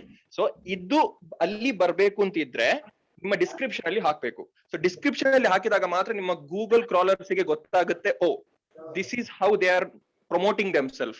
So ಯಾರಾದ್ರೂ ಈಗ ಸರ್ಚ್ ಎಂಜಿನ್ ಅಲ್ಲಿ ಹೋಗಿ I want a sophisticated text editor ಅಂತ ಕೊಟ್ಟಾಗ ಸಬ್ಲೈಮ್ ಟೆಕ್ಸ್ಟ್ ಫಸ್ಟ್ ತೋರಿಸುತ್ತೆ, and that is very important for marketing. Okay, ಇದಕ್ಕೋಸ್ಕರ predominantly meta tags use ಮಾಡುವಂತದ್ದು ಅಂತ ಒಂದು ಜಸ್ಟ್ ಸೈಡ್ ನೋಟ್ ಅಷ್ಟೇ. I think Vinod can continue. Meta tags ಬಗ್ಗೆ ಅರ್ಥ ಆಯ್ತು ಅನ್ಕೊಂತೀನಿ. ನೀವು ಇಲ್ಲಿ ಇನ್ನೂ ಒಂದೆರಡು ಮೆಟಾ ಟ್ಯಾಗ್ಸ್ ಬೇಕಾದ್ರೆ ಹೇಳ್ಬೋದು. ಅಂದ್ರೆ ನಾನು ಇವಾಗ ನೀವು ಶೇರ್ ಮಾಡ್ಬೇಕಾದ್ರೆ ಹೇಳಿದ್ನಲ್ಲ, ಇಲ್ಲಿದೆ ನೋಡಿ, ಟ್ವಿಟರ್ ಸೈಟ್ ಇದೆ, ಇಲ್ಲಿ ಟ್ವಿಟರ್ ಲಿಂಕ್ ಇದೆ. ಇದನ್ನ ನೀವು ಶೇರ್ ಮಾಡ್ಬೇಕಾದ್ರೆ ಟ್ವಿಟರ್ ಅವ್ರದ್ದು ಒಂದು ಇಮೇಜ್ ಕೊಟ್ಟಿದ್ದಾರೆ. ನೀವು ಇದು ಶೇರ್ ಮಾಡ್ಬೇಕಾದ್ರೆ ಇಮೇಜ್ ಎಲ್ಲಿಂದ ಬರುತ್ತೆ ಅಂದ್ರೆ ಇಲ್ಲಿಂದ ಬರುತ್ತೆ, ಈ ಮೆಟಾ ಟ್ಯಾಗ್ ಇಂದ ಬರುತ್ತೆ. ನೀವು ಇವಾಗ ಈ ಪೇಜ್ ನ ಕಾಪಿ ಮಾಡ್ಬಿಟ್ಟು ನೀವು ವಾಟ್ಸ್ಆಪ್ ಅಲ್ಲೋ ಬೇರೆ ಎಲ್ಲಾದ್ರೂ ಫೇಸ್ಬುಕ್ ಅಲ್ಲೋ ಶೇರ್ ಮಾಡಿದ್ರೆ ನಿಮ್ಗೆ ಒಂದು ಬಾಕ್ಸ್ ವಿಜೆಟ್ ಅಲ್ಲಿ ಕಂಟೆಂಟ್ ಬರುತ್ತೆ, ಅಲಾಂಗ್ ವಿತ್ ಇದು ಲಿಂಕ್ ಜೊತೆಗೇನೆ ಇಮೇಜು ಬರುತ್ತೆ, ಡಿಸ್ಕ್ರಿಪ್ಷನ್ ಬರುತ್ತೆ. ಅದೆಲ್ಲ ಇಲ್ಲಿಂದ ಬರೋದು. OG ಟ್ಯಾಗ್ ಅಂತ ಇದೆ, OG ಟೈಟಲ್ ಇದೆ, OG ಡಿಸ್ಕ್ರಿಪ್ಷನ್ ಇದೆ, ಆಮೇಲೆ OG ಇಮೇಜ್ ಇದೆ. ಇದು ನೀವು ಶೇರ್ ಮಾಡಿದಾಗ ಫೇಸ್ಬುಕ್ ಅಲ್ಲಿ ಈ ಲಿಂಕ್ ಶೇರ್ ಮಾಡಿದಾಗ ಇಲ್ಲಿಂದಾನೇ ಪಾರ್ಸ್ ಆಗೋದು. ಅದಕ್ಕೆ ಮೆಟಾ ಟ್ಯಾಗ್ಸು SEO ಆಗಲಿ, ಆಮೇಲೆ ಕೆಲವೊಂದ್ಸಲ ಪರ್ಫಾರ್ಮೆನ್ಸ್ ಇಂಪ್ರೂವ್ಮೆಂಟ್ ಮಾಡೋದಕ್ಕಾಗ್ಲಿ, ಕೆಲವೊಂದ್ಸಲ ಸ್ಕ್ರೀನ್ ರೀಡರ್ಗೆ ಅಂತ ಈ ಸಂದರ್ಭದಲ್ಲೆಲ್ಲ ಹೆಲ್ಪ್ ಆಗುತ್ತೆ.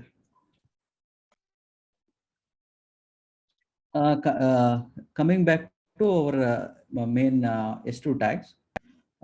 H1 ಅಲ್ಲಿ ಹೆಡ್ಡಿಂಗ್ ಟ್ಯಾಗ್ಸ್ ಬಂದ್ಬಿಟ್ಟು there are 6 heading tags, H1, H2, H3 and H4.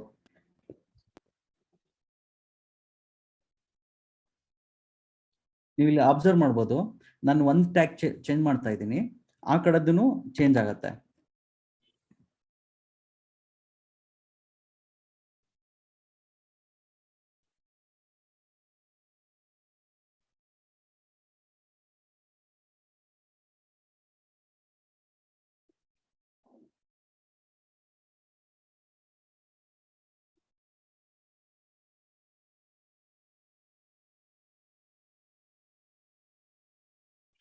So headings ಅಲ್ಲಿ ಬಂದ್ಬಿಟ್ಟು ಮೇನ್ 6 ಟ್ಯಾಗ್ಸ್ ಇದೆ. ನಾವಿಲ್ಲಿ It's 8 o'clock.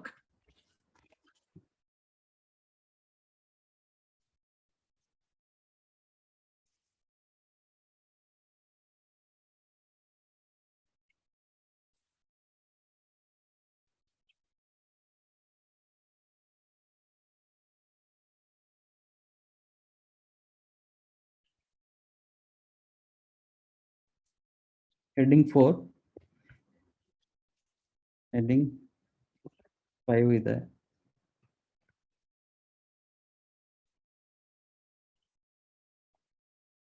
ನಾವು ಇವಾಗ ಇದು ಬ್ರೌಸರ್ ಅಲ್ಲಿ ರಿಫ್ರೆಶ್ ಮಾಡಿ ನೋಡೋಣ ಯಾವ ತರ ಕಂಟೆಂಟ್ ಬರುತ್ತೆ ಅಂತ. ಸೊ ನೀವು ಇಲ್ಲಿ ಅಬ್ಸರ್ವ್ ಮಾಡ್ಬೋದು, ಹೆಡ್ಡಿಂಗ್ 1 ಅಲ್ಲಿ ಫಾಂಟ್ ಸೈಜು ದೊಡ್ಡದಿದೆ, ಹೆಡ್ಡಿಂಗ್ 2 ಅಲ್ಲಿ ಚಿಕ್ಕದಿದೆ, ಹೆಡ್ಡಿಂಗ್ 3 ಆ ಥರದ್ದು ನಮ್ಮ ಸ್ಟೈಲಿಂಗ್ಸ್ ಅಲ್ಲಿ ಡಿಫೈನ್ ಮಾಡ್ಕೋಬಹುದು. ನಾನು H1 ಮೇಲೆ ಆನ್ ಓವರ್ ಮಾಡಿದ್ದೀನಿ ಇನ್ಸ್ಪೆಕ್ಟ್ ಎನ್ವಿರಾನ್ಮೆಂಟ್ ಅಲ್ಲಿ. ನಿಮ್ಗೆ ಈ ಕಡೆ ಸ್ಟೈಲಿಂಗ್ ಬಾಕ್ಸ್ ಅಲ್ಲಿ ಬರುತ್ತೆ, ಫಾಂಟ್ ಸೈಜ್ ಈಕ್ವಲ್ ಟು ಇಲ್ಲೆಲ್ಲ ಇದೆ. ಇದು ಯೂಸರ್ ಏಜೆಂಟ್ ಸ್ಟೈಲ್ಸ್ ಅಂದ್ರೆ ಬ್ರೌಸರ್ ಕಡೆಯಿಂದ ಅಪ್ಲೈ ಆಗೋದು ಡಿಫಾಲ್ಟ್ ಆಗಿ. ಸೊ ನೀವು ಇದ್ರ ಬಗ್ಗೆ ಜಾಸ್ತಿ ಕನ್ಸರ್ನ್ ಮಾಡಬೇಡಿ, ನೆಕ್ಸ್ಟ್ ಫ್ಯೂಚರ್ ಲೆಸನ್ಸ್ ಅಲ್ಲಿ ನಿಮ್ಗೆ ಈಸಿಯಾಗಿ ಎಲ್ಲ ಅರ್ಥ ಆಗುತ್ತೆ. ನೆಕ್ಸ್ಟ್ ಬಂದ್ಬಿಟ್ಟು ಎಷ್ಟು ಇಲ್ಲಿ ನೀವು ಚೆಕ್ ಮಾಡ್ಬೋದು, ಫಾಂಟ್ ಸೈಜ್ ಬಂದ್ಬಿಟ್ಟು 1.5 EM ಎಲ್ಲ ಇದೆ. ಸಿಮಿಲರ್ಲಿ ಬೇರೆ ಟ್ಯಾಗ್ಸ್ಗೆಲ್ಲ ಡಿಫಾಲ್ಟ್ ಸ್ಟೈಲ್ಸ್ ಎಲ್ಲ ಅಪ್ಲೈ ಆಗುತ್ತೆ. ಸೊ ಇದು ಬಂದ್ಬಿಟ್ಟು ಹೆಡ್ಡಿಂಗ್ ಟ್ಯಾಗ್ಸ್. ನಮಗೆ ಇನ್ನ HTML ಅಲ್ಲಿ ಇನ್ನ ತುಂಬಾ ಟ್ಯಾಗ್ಸ್ ಎಲ್ಲ ಇದೆ. ನೆಕ್ಸ್ಟ್ ಬಂದ್ಬಿಟ್ಟು ಪ್ಯಾರಾಗ್ರಾಫ್ ಇದೆ. ಪ್ಯಾರಾಗ್ರಾಫ್ ನ P ನೊಟೇಷನ್ ಇಂದ ಯೂಸ್ ಮಾಡ್ತೀವಿ. ಲೆಸ್ ದನ್ P ಮತ್ತೆ ಗ್ರೇಟರ್ ದೆನ್ ಅಲ್ಲಿ ಟ್ಯಾಗ್ ಓಪನ್ ಮಾಡ್ಬಿಟ್ಟು ಸೇಮ್ ಸಿಮಿಲರ್ಲಿ ಎಲ್ಲ ಟ್ಯಾಗ್ ಕ್ಲೋಸ್ ಮಾಡೋ ತರ P ಇಂದ ಕ್ಲೋಸ್ ಮಾಡ್ತೀವಿ. ಇದು ಪ್ಯಾರಾಗ್ರಾಫ್ ಬಂದ್ಬಿಟ್ಟು.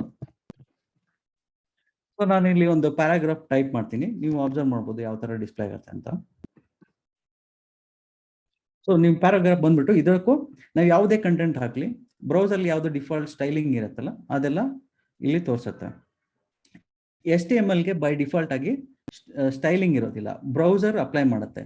ನಾನು ಎಲ್ಲೂ ಬರ್ದಿಲ್ಲ H1 ಟ್ಯಾಗ್ನ ಫಾಂಟ್ ಸೈಜು ಎರಡು EM ಅಲ್ಲಿ ತೋರಿಸಿ ಅಂತ. ಸೊ ಅದು ಬ್ರೌಸರ್ ಇಂದ ಅಪ್ಲೈ ಆಗ್ತಿರೋದು. ನಾವು ಬರೀತಾ ಇರೋದು ಬರೀ HTML ಮಾತ್ರ. ಅದರ್ ಟ್ಯಾಕ್ಸ್ ಬಂದ್ಬಿಟ್ಟು ನಿಮ್ಗೆ ಸಾರಿ, ಅಂದ್ರೆ ಡಿಫ್ರೆಂಟ್ ಬ್ರೌಸರ್ ಅಲ್ಲಿ ಡಿಫ್ರೆಂಟ್ ಸ್ಟೈಲಿಂಗ್ ಬರುತ್ತಾ in case we are using some other ಹೌದು ಬ್ರೌಸರ್ ಮೇಲೆ ಕೆಲವೊಂದ್ಸಲ ಡಿಪೆಂಡ್ ಆಗುತ್ತೆ. ಎಲ್ಲಾ ಮೋಸ್ಟ್ ಬ್ರೌಸರ್ಸ್ ಕನ್ಸಿಸ್ಟೆಂಟ್ ಆಗಿ ಏನು ಸ್ಟ್ಯಾಂಡರ್ಡ್ಸ್ ಮೇಂಟೈನ್ ಮಾಡಕ್ ಟ್ರೈ ಮಾಡ್ತಾರೆ, ಕೆಲವೊಂದ್ಸಲ ಡಿಫ್ರೆಂಟ್ ಇರುತ್ತೆ. ಸೊ ಅದಕ್ಕೆ ನಾವು ಏನ್ ಮಾಡ್ತೀವಿ ಅಂತಂದ್ರೆ ಈ ಸ್ಟೈಲಿಂಗ್ಸ್ ನ ನ್ಯೂಟ್ರಲೈಸ್ ಮಾಡ್ತೀವಿ. ಮುಂಚೆ ಬರೆಯೋಕ್ಕೂ ಮುಂಚೆ ನ್ಯೂಟ್ರಲೈಸ್ ಮಾಡ್ಕೊಂಡ್ಬಿಟ್ಟು ನಮ್ ಸ್ಟೈಲ್ಸ್ ಆಡ್ ಮಾಡಿದ್ರೆ ಯಾವುದೇ ಬ್ರೌಸರ್ ಓಪನ್ ಮಾಡಿದ್ರು ವೆಬ್ಸೈಟ್ ಸೇಮೇ ಕಾಣಿಸುತ್ತೆ. ಅರ್ಥ ಆಯ್ತಾ? ಓಕೆ, ಬೈ ಡಿಫಾಲ್ಟ್ ಇದೆ ಅಲ್ಲ, by default every HTML tag, each and every HTML tag ಗೆ ಅದ್ರದೇ ಆಗಿರುವಂತ ಸ್ಟೈಲಿಂಗ್ಸ್ ಇರುತ್ತೆ ಬೈ ಡಿಫಾಲ್ಟ್. ಆ ಡಿಫಾಲ್ಟ್ ಅನ್ನು ತೆಗಿಲಿಕ್ಕೋಸ್ಕರ, ಆ ಡಿಫಾಲ್ಟ್ ಅನ್ನು ರಿಮೂವ್ ಮಾಡ್ಲಿಕ್ಕೋಸ್ಕರ CSS ಅಲ್ಲಿ ಒಂದು ಗ್ಲೋಬಲ್ ಹೆಡರ್ಸ್ ಯೂಸ್ ಮಾಡ್ತಾರೆ. ಅದು CSS ಕ್ಲಾಸಿಗೆ ಬರುವಾಗ ನಿಮ್ಗೆ ಗೊತ್ತಾಗುತ್ತೆ. ನೀವು ಈಗಲೇ ನೋಡ್ಬೋದು, ಹೆಲೋ ಮೈಕ್ರೋ ಡಿಗ್ರಿ ಅಂತ ಕೊಟ್ಟಾಗ there is a slight gap, border ಇಂದ ಹೆಚ್ಚಿಗೆ ಸ್ವಲ್ಪ ಗ್ಯಾಪ್ ಇದೆ. ಸೊ ಈ ತರ ಇರುವಂತ ಒಂದು ಸ್ಟೈಲ್ ಇದೆ ಅಲ್ಲ, ಅದು ಆಟೋಮೆಟಿಕಲಿ ಎಲ್ಲ HTML ಟ್ಯಾಗ್ಸ್ಗೂ ಇದೆ. ಓಕೆ, ಸೊ ಆನ್ ಓವರ್ ಮಾಡಿದಾಗ ನಿಮ್ಗೆ ಕಾಣಿಸುತ್ತೆ ಆರೆಂಜ್ ಕಲರ್ ಅಲ್ಲಿ. ಆರೆಂಜ್ ಕಲರ್ ಅಲ್ಲಿ ಒಂದು ಹೊರಗೆ ಬಾರ್ಡರ್ ಇದೆ ಅಲ್ಲ, will come back to that. ಅದು CSS ಆಸ್ಪೆಕ್ಟ್ ಇಂದ ನೋಡಿದಾಗ you can make it even more clear. But as of now just understand the tags. ಎಲ್ಲ ಟ್ಯಾಗ್ಸ್ ಗೆ ಅದರದೇ ಆಗಿರುವಂತ ಸ್ಟೈಲಿಂಗ್ಸ್ ಬೈ ಡಿಫಾಲ್ಟ್ ಪ್ರತಿ ಬ್ರೌಸರ್ ಅಲ್ಲೂ ಇದೆ. Sure, thank you. ನಿಮ್ಗೆ ಹೋಗ್ತಾ ಹೋಗ್ತಾ ಫ್ಯೂಚರ್ ಲೆಸನ್ಸ್ ಅಲ್ಲಿ ನಿಮ್ಗೆ ಎಲ್ಲೆಲ್ಲಿ ಗ್ಯಾಪ್ಸ್ ಅನಿಸ್ತಿದೆಯಲ್ಲ, ಡಾಟ್ಸ್ ಎಲ್ಲ ಅವಾಗ ಕನೆಕ್ಟ್ ಆಗುತ್ತೆ. ಸೊ ನೆಕ್ಸ್ಟ್ ಟ್ಯಾಗ್ಸ್ ಬಂದ್ಬಿಟ್ಟು ನಿಮ್ಗೆ ಆಂಕರ್ ಅಂತಿದೆ. ಆಂಕರ್ ಅಂತಂದ್ರೆ ಲಿಂಕ್ ಕ್ರಿಯೇಟ್ ಮಾಡೋದಕ್ಕೆ ಬರೀತಾರೆ. ಸೊ ನಿಮ್ಗೆ ಟ್ಯಾಗ್ಸ್ ಅಲ್ಲಿ ನಾನು ಇನ್ನೊಂದು ಎಕ್ಸ್ಪ್ಲೈನ್ ಮಾಡಬೇಕು.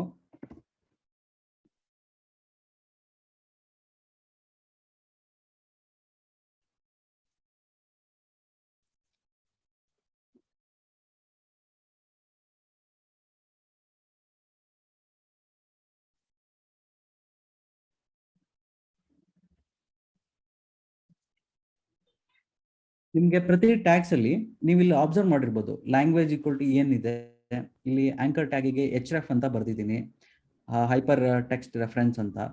ಸೊ ಇವಕ್ಕೆಲ್ಲ ನಾವು ಅಟ್ರಿಬ್ಯೂಟ್ಸ್ ಅಂತ ಕರಿತೀವಿ. ನಾವು ಈಚ್ ಅಂಡ್ ಎಲಿಮೆಂಟ್ಸ್ ಎಲ್ಲದಕ್ಕೂ ಅಟ್ರಿಬ್ಯೂಟ್ಸ್ ಎಲ್ಲ ಪಾಸ್ ಮಾಡ್ಕೋಬಹುದು. ಇದಕ್ಕೆ ನಾವು ಕೆಲವೊಂದು ಟ್ಯಾಗ್ಸ್ಗೆ ಮಲ್ಟಿಪಲ್ ಅಟ್ರಿಬ್ಯೂಟ್ಸ್ ಇರುತ್ತೆ. ಇದಕ್ಕೆ ಟೈಟಲ್ ಅಂತಾನು ನಾವು ಪಾಸ್ ಮಾಡ್ಬೋದು. ಸೊ ನಾವೀಗ ಬ್ರೌಸರ್ ರಿಫ್ರೆಶ್ ಮಾಡಿ ನೋಡಿದ್ರೆ ಆಂಕರ್ ಲಿಂಕ್ ಬರುತ್ತೆ. ನೀವು ಅಬ್ಸರ್ವ್ ಮಾಡ್ಬೋದು, ನಾನು ಇದರಲ್ಲಿ ಆನ್ ಓವರ್ ಮಾಡಿದ್ರೆ ಇಲ್ಲಿ ಗೂಗಲ್ ಅಂತ ಬರ್ತಾ ಇದೆ. ಈ ಗೂಗಲ್ ಅಂತ ಬರ್ತಾ ಇರೋದು ಈ ಅಟ್ರಿಬ್ಯೂಟ್ ಇಂದ, ಟೈಟಲ್ ಅಟ್ರಿಬ್ಯೂಟ್ ಇಂದ. ನಾನು ಇವಾಗ ಇದನ್ನು ಚೇಂಜ್ ಮಾಡ್ತೀನಿ, ಗೂಗಲ್ ಸರ್ಚ್ ಅಂತ.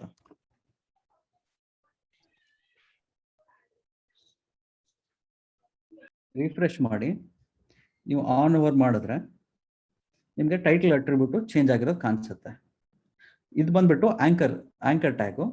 ಇದನ್ನ ನಾವು ಏನಕ್ಕೆ ಯೂಸ್ ಮಾಡ್ತೀವಿ ಅಂದ್ರೆ ಲಿಂಕ್ಸ್ ಕೊಡೋದಕ್ಕೆ, ಒಂದ್ ಪೇಜ್ ಇಂದ ಇನ್ನೊಂದು ಪೇಜ್ಗೆ ಹೋಗೋದಕ್ಕೆ ನಾವು ಲಿಂಕ್ ಕೊಡ್ತೀವಿ. ನಾನು ಇದ್ರ ಮೇಲೆ ಕ್ಲಿಕ್ ಮಾಡಿದ್ರೆ ಗೂಗಲ್ಗೆ ಹೋಗ್ಬಿಡತ್ತೆ, google.comಗೆ.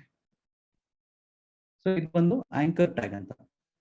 ನೆಕ್ಸ್ಟ್ ಟ್ಯಾಗ್ಸ್ ಬಂದು ಬಟನ್ ಇದೆ.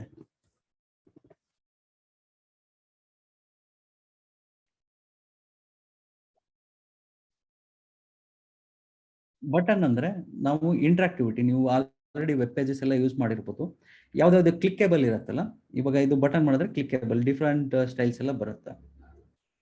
ಸೊ ಇದು ಬಂದ್ಬಿಟ್ಟು ಬಟನ್ ಟ್ಯಾಗ್.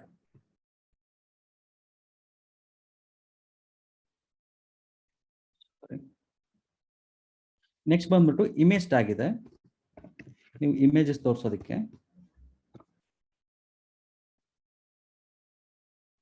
ನಾನು ಯಾವ್ದಾದ್ರು ಒಂದು ಇಮೇಜ್ ಸಾರಿ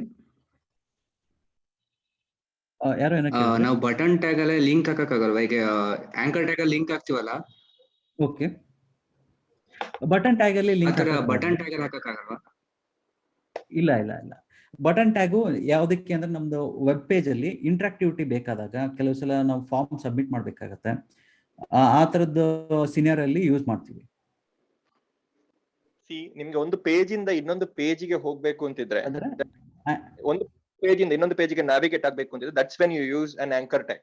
ಓಕೆ, ಒಂದು ಪೇಜ್ ಇಂದ ಇನ್ನೊಂದು ಪೇಜ್ಗೆ ಹೋಗ್ಬೇಕು ಅಂತಿದ್ರೆ, ಫಾರ್ ಎಕ್ಸಾಂಪಲ್ ನೀವು ತುಂಬಾ ಕಡೆ ಒಂದು ಬಟನ್ ಪ್ರೆಸ್ ಮಾಡಿದಾಗ ಒಂದು ಪೇಜ್ ಇಂದ ಇನ್ನೊಂದು ಪೇಜ್ಗೆ ಹೋಗ್ಬೇಕು ಅಂತಿದ್ರೆ ನೀವು ಬಟನ್ ಅನ್ನು ಏನು ಮಾಡ್ತಿಲ್ಲ, ನೀವು ಆಂಕರ್ ಟ್ಯಾಗ್ ಗೆ ಬಟನ್ ಇದು ಸ್ಟೈಲ್ ತರ್ತಾ ಇರೋದು. You write anchor tag href ಅಂತ ಬರೆದು you write a CSS where it looks like a button. Okay, button use ಮಾಡೋದು ಇವೆಂಟ್ಸ್ ಗೆ, ಫಾರ್ ಎಕ್ಸಾಂಪಲ್ ಏನಾದ್ರು ಕ್ಲಿಕ್ ಇವೆಂಟ್ಸ್ ಅಥವಾ ಏನಾದ್ರು ಇವೆಂಟ್ಸ್ ಇರಬೇಕು ಅಂತಿದ್ದಾಗ ಬಟನ್ ಯೂಸ್ ಮಾಡ್ತಾರೆ. ಫಾರ್ ಎಕ್ಸಾಂಪಲ್ ಒಂದು ಫಾರ್ಮ್ ಅವ್ರು ಹೇಳ್ತಾರೆ ಫಾರ್ಮ್ ಸಬ್ಮಿಟ್ ಮಾಡ್ಬೇಕು ಅಂತಿದ್ರೆ ಅಥವಾ ಏನಾದ್ರು ಕ್ಲಿಕ್ಕೇಬಲ್ ಆಗ್ಬೇಕು ಅಂತಿದ್ರೆ ಒಂದು ಪೇಜ್ ಇಂದ ಇನ್ನೊಂದು ಪೇಜ್ಗೆ ನ್ಯಾವಿಗೇಷನ್ ಮಾಡ್ಲಿಕ್ಕೆ ಆಂಕರ್ ಟ್ಯಾಗ್ ಯೂಸ್ ಮಾಡ್ತಾರೆ ಅಥವಾ ಲಿಂಕ್ ಟ್ಯಾಗ್ ಯೂಸ್ ಮಾಡ್ತಾರೆ. ಸೊ ಲಿಂಕ್ ಟ್ಯಾಗ್ ಅನ್ನು ಬಟನ್ ತರ ಸ್ಟೈಲ್ ಮಾಡ್ತಾರೆ ಕೆಲವೊಂದು ಇನ್ಸ್ಟೆನ್ಸ್ ಅಲ್ಲಿ, ಎಲ್ಲ ಇನ್ಸ್ಟೆನ್ಸ್ ಅಲ್ಲಿ ಮಾಡಲ್ಲ, ಬಟ್ ಕೆಲವೊಂದು ಇನ್ಸ್ಟೆನ್ಸ್ ಅಲ್ಲಿ ಹಾಗೆ ಮಾಡ್ತಾರೆ. ಓಕೆ, ನಾನು ಇನ್ನೊಂದು ಮೇಜರ್ ಡಿಫ್ರೆನ್ಸ್ ಹೇಳೋದಕ್ಕೆ ಬಯಸ್ತೀನಿ. ಆಂಕರ್ ಟ್ಯಾಗ್ ಮತ್ತೆ ಬಟನ್ ಟ್ಯಾಗ್ ಅಲ್ಲಿ ಕಾಂಟೆಕ್ಸ್ಟ್ ಅಲ್ಲಿ ಯೂಸ್ ಮಾಡಬೇಕು. ಇವಾಗ ಪೇಜ್ಗೆ ಲಿಂಕ್ ಕೊಡ್ಬೇಕಾಗಿದೆ, ಆಂಕರ್ ಟ್ಯಾಗ್ ಯೂಸ್ ಮಾಡ್ತೀವಿ. ನಾವು ಬಟನ್ ಇಂದ ಇನ್ನೊಂದು ಪೇಜ್ಗೆ ಹೋಗಿಸ್ಬೋದು, ಅದೇನು ಪ್ರಾಬ್ಲಮ್ ಇಲ್ಲ.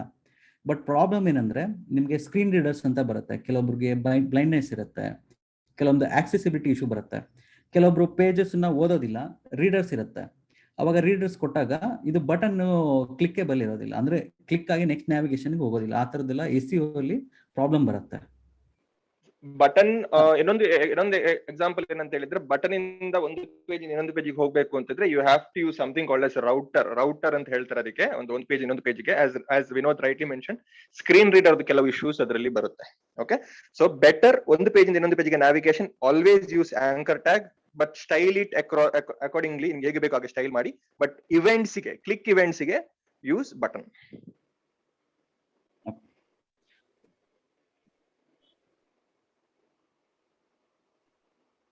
ಸೊ ಸೋರ್ಸ್ ಇಮೇಜ್ಗೆ ನಾವು ಒಂದು ಡಮ್ಮಿ ಇಮೇಜ್ ಯಾವ್ದಾದ್ರು ಒಂದು ಇಲ್ಲಿ ಸೈಟ್ ಇಂದ ತಗೊಳ್ಳೋಣ.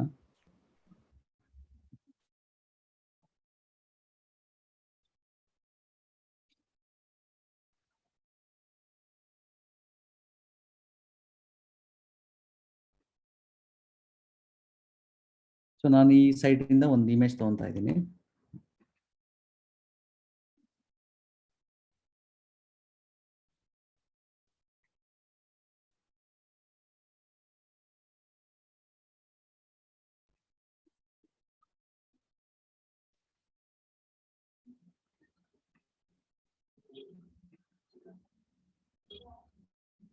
ನೀವು ನೋಡ್ಬೋದು ಈ ಇಮೇಜ್ ಎಲ್ಲ ಲೋಡ್ ಆಗಿದೆ. ನಾನಿಲ್ಲಿ 150 ಪಿಕ್ಸೆಲ್ ಬಿಡ್ತಿರೋ ಇಮೇಜ್ ತಗೊಂಡಿದ್ದೀನಿ. ಇಮೇಜ್ ಟ್ಯಾಗ್ ಅಲ್ಲಿ ಸೋರ್ಸ್ ಅಂತ ಕೊಡ್ತೀವಿ ನಾವು, ಇಮೇಜ್ ಫೈಲ್ ಎಲ್ಲಿಂದ ಮಾಡ್ತಿದೀವಿ ಅಂತ. ಈ ಇಮೇಜ್ ಫೈಲ್ URL ಆಗಿರ್ಬೋದು, ಕೆಲವು ಸಲ ನಿಮ್ದು JPEG ಇಮೇಜ್ ಆಗಿರ್ಬೋದು, ಇಲ್ಲ PNG ಆಗಿರ್ಬೋದು, ಇಲ್ಲ ZIP ಫೈಲ್ ಆಗಿರ್ಬೋದು, ಯಾವುದೇ ಫಾರ್ಮೆಟ್ ಆಗಿದ್ರು ನೀವು ಅದನ್ನ ಈ ಸೋರ್ಸ್ ಫೈಲ್ ಅಲ್ಲಿ ನೀವು ಲಿಂಕ್ ಮಾಡಬೇಕು. ಕೆಲವು ಸಲ ನಾವು ಇಮೇಜಸ್ ಈ ಇಂಡೆಕ್ಸ್ ಫೈಲ್ ಅಲ್ಲಿ ನಾವೇ ಇಲ್ಲೇ ಸ್ಟೋರ್ ಮಾಡಿದ್ರೆ, ಸಪೋಸ್ ನಾನು ಇವಾಗ ಇದು ಸೇವ್ ಮಾಡ್ಕೊಂತೀನಿ ಫೈಲ್ನ. ವಿನೋದ್, ನಿಮ್ಮ ಫೈಲ್ ಸಿಸ್ಟಮ್ ಒಂದು ಕೊಲ್ಯಾಪ್ಸ್ ಮಾಡಬಹುದಾ? ಜಸ್ಟ್ ವರ್ಕ್ ಏರಿಯಾ ಮಾತ್ರ ಇರಲಿ ಅಂತ. ಸಾರಿ,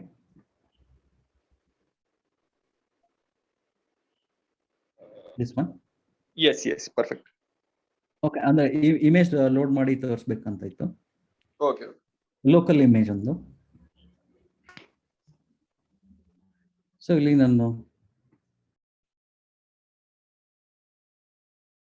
ನಾನು ಇಲ್ಲಿ ಇದು PNG ಇಮೇಜ್ ಅನ್ನ ಸೇವ್ ಮಾಡ್ಕೊಂತಾ ಇದ್ದೀನಿ. ನಿಮ್ಗೆ ಇಲ್ಲಿ ಫೈಲ್ ಬ್ರೌಸರ್ ಅಲ್ಲಿ ಈ HTML ಫೋಲ್ಡರ್ ಒಳಗಡೆ ಇಮೇಜ್ ಇದೆ. ನಿಮ್ಗೆ ಇದು ಬ್ರೌನ್ ಗ್ರೇ ಕಲರ್ ಇಮೇಜ್ ಇದೆ.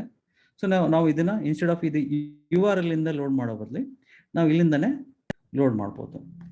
150 PNG. ಇಲ್ಲಿ ನಾವು ಸ್ಲಾಶ್ ಇವಾಗ ಫೈಲ್ ಬ್ರೌಸ್ ಮಾಡ್ಬೇಕಾದ್ರೆ ಯಾವ ಫೈಲ್ ಅಲ್ಲಿ ಈ ಇಂಡೆಕ್ಸ್ ಫೈಲ್ ಇಂದ ರಿಲೇಟಿವ್ ಆಗಿ ಪಕ್ಕದಲ್ಲೇ ಇರೋದ್ರಿಂದ ನಾವು ಪಾತ್ ನ ಸಿಂಪಲ್ ಆಗಿ ಕೊಡ್ಬೋದು. ಈ ತರ ನಾವು ಇವಾಗ ರಿಫ್ರೆಶ್ ಮಾಡಿದ್ರೆ ಸೇಮ್ ಇರುತ್ತೆ ಪೇಜ್. ನೆಕ್ಸ್ಟ್ ಬಂದ್ಬಿಟ್ಟು ಇದು ಇಮೇಜ್ ಸೋರ್ಸ್ ಅಲ್ಲಿ ನಾವು ಕೆಲವು ಸಲ ಇಮೇಜಸ್ ಮಿಸ್ ಆಗ್ಬಿಡುತ್ತೆ, ಸರ್ವರ್ ಇಂದ ಲೋಡ್ ಆಗೋದಿಲ್ಲ. ಆ ತರ ಟೈಮಲ್ಲಿ ಯೂಸರ್ಸ್ಗೆ ಸರ್ಪ್ರೈಸ್ ಕೊಡಬಾರ್ದು ಅಂತ ಆ ಇಮೇಜ್ ಏನು ಅಂತ ನಾವು ಟೈಟಲ್ ಅಲ್ಲಿ ಬರ್ದು ಹೇಳ್ತೀವಿ. ಕೆಲವು ಸಲ ಇಮೇಜ್ ಅಲ್ಲಿ ಟೈಟಲ್ ಅಲ್ಲಿ ಗ್ರೇ ಇಮೇಜ್ ಅಂತ, ಇಲ್ಲ ಅಂದ್ರೆ ಆಲ್ಟ್ ಅಂತ ಬರುತ್ತೆ ಟೈಟ್ಲ್ ಅದು, ಆಮೇಲೆ ಆಲ್ಟ್ ಅಂತ ಬರುತ್ತೆ. ಈ ಇಮೇಜ್ ಲೋಡ್ ಆಗ್ಲಿಲ್ಲ ಅಂದ್ರೆ ಒಂದು ಡಿಸ್ಕ್ರಿಪ್ಟಿವ್ ಟೆಕ್ಸ್ಟ್ ಕೊಡ್ಬೇಕು ನಾವು ಯೂಸರ್ಸ್ಗೆ. ವಿನೋದ್, ಆ ಇಮೇಜ್ ಇದು ಹೆಸರು ಚೇಂಜ್ ಮಾಡಿ so that they can see how alt prints. 151 ಮಾಡಿ ಸೋರ್ಸ್ ಅಲ್ಲಿ ಫೈಲ್ ನೇಮ್ ತಪ್ಪು ಬರೀರಿ ಅಂತ. Okay, Do some gibberish there, yeah. I will show that one later. Yeah. Just a second, yeah. I'll increase this visible area. ಇವಾಗ refresh ಮಾಡ್ತೀನಿ. So image ಇವಾಗ local file system ಇಂದ load ಆಗುತ್ತೆ. ನೀವು ಇಲ್ಲಿ ನೋಡ್ಬೋದು ಇನ್ಸ್ಪೆಕ್ಟರ್ ಪ್ಯಾನಲ್ ಅಲ್ಲಿ image ಇಲ್ಲಿ 150 ಇದೆ, ಲೋಡ್ ಆಗ್ತಾ ಇದೆ. ಸೊ ಇಲ್ಲಿ ನೀವು ಫೈಲ್ ಪಾತ್ ನೋಡ್ಬೋದು ಎಲ್ಲಿಂದ ಲೋಡ್ ಆಗ್ತಿದೆ ಅಂತ. ಸೊ ನಾನು ಸಪೋಸ್ ಇವಾಗ ಅದು ಇಮೇಜಸ್ನ ಡಿಲೀಟ್ ಮಾಡ್ತೀನಿ, ಇಲ್ಲಾಂದ್ರೆ ರಾಂಗ್ URL ಕೊಡ್ತೀನಿ, ತಪ್ಪಾಗಿ URL ನ ಮೆನ್ಷನ್ ಮಾಡ್ತೀನಿ. ನಾನು ಇವಾಗ ಸೇವ್ ಮಾಡಿ ರೀಲೋಡ್ ಮಾಡಿದ್ರೆ ನಿಮ್ಗೆ ಇಲ್ಲಿ ಗ್ರೇ ಇಮೇಜ್ ಅಂತ ಆಲ್ಟರ್ನೇಟಿವ್ ಟೆಕ್ಸ್ಟ್ ತೋರಿಸ್ತಿದೆ. ನೀವು ಇಲ್ಲಿ ನೋಡ್ಬೋದು ಆಲ್ಟರ್ನೇಟಿವ್ ಟೆಕ್ಸ್ಟ್ ನಾನು ಗ್ರೇ ಇಮೇಜ್ ಅಂತಾನೆ ಕೊಟ್ಟಿರೋದು. ಸೊ ಇದೇ ಸಲುವಾಗಿ ಆಲ್ಟ್ ಕೀಬೋರ್ಡ್ ತುಂಬಾ ಇಂಪಾರ್ಟೆಂಟ್ ಆಗುತ್ತೆ. ನಾವು ಯಾವುದೇ ಇಮೇಜಸ್ನ ವೆಬ್ ಪೇಜ್ ಅಲ್ಲಿ ಹಾಕ್ಲಿ, ಅದಕ್ಕೆ ನಾವು ಒಂದು ಆಲ್ಟರ್ನೇಟಿವ್ ಟೆಕ್ಸ್ಟ್ ಕೊಡ್ಬೇಕು, ಅಂದ್ರೆ ಸೇಫ್ ಫಾಲ್ ಬ್ಯಾಕ್. ಇವಾಗ ಇಮೇಜ್ ಇಲ್ಲ ಅಂತಂದ್ರೆ ನಿಮ್ಗೆ ಏನೂ ಅರ್ಥ ಆಗೋದಿಲ್ಲ. ನಾನು ಇವಾಗ ಆಲ್ಟ್ ಟೆಕ್ಸ್ಟ್ ಕೊಡಲಿಲ್ಲ ಅಂದ್ರೆ, ಇದು ತೆಗ್ದೆ ಅಂದ್ರೆ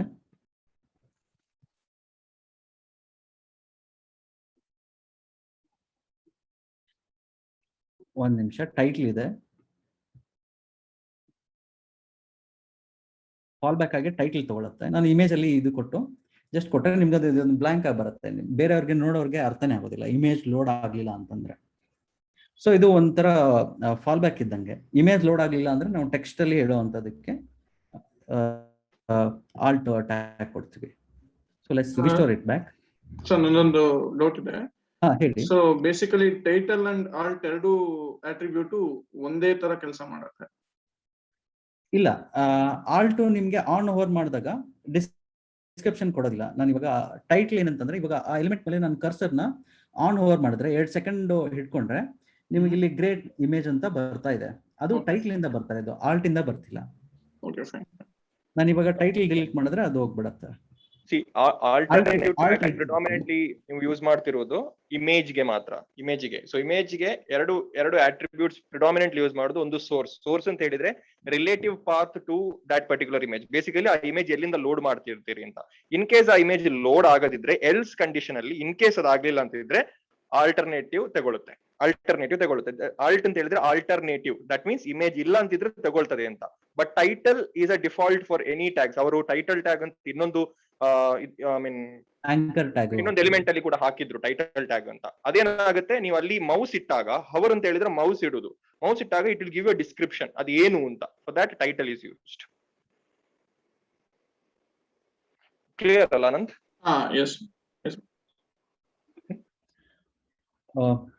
ನೆಕ್ಸ್ಟ್ ಟ್ಯಾಗ್ ಬಂದ್ಬಿಟ್ಟು ಬ್ರೇಕ್ ಅಂತ. ನಮ್ಗೆ ಇವಾಗ ಪೇಜ್ ಅಲ್ಲಿ ನೀವು ನೋಡ್ಬೋದು ಇದೆಲ್ಲ ಎಲ್ಲ ಕ್ಲಮ್ಸಿಯಾಗಿ ಕಾಣಿಸ್ತಿದೆ. ನಾನು ಆಂಕರ್ ಟ್ಯಾಗ್ ಹಾಕಿರೋದು, ಬಟನ್ ಹಾಕಿರೋದು, ಇಮೇಜ್ ಹಾಕಿರೋದು ಒಂದೇ ಲೈನ್ ಅಲ್ಲಿ ಬಂದಿದೆ.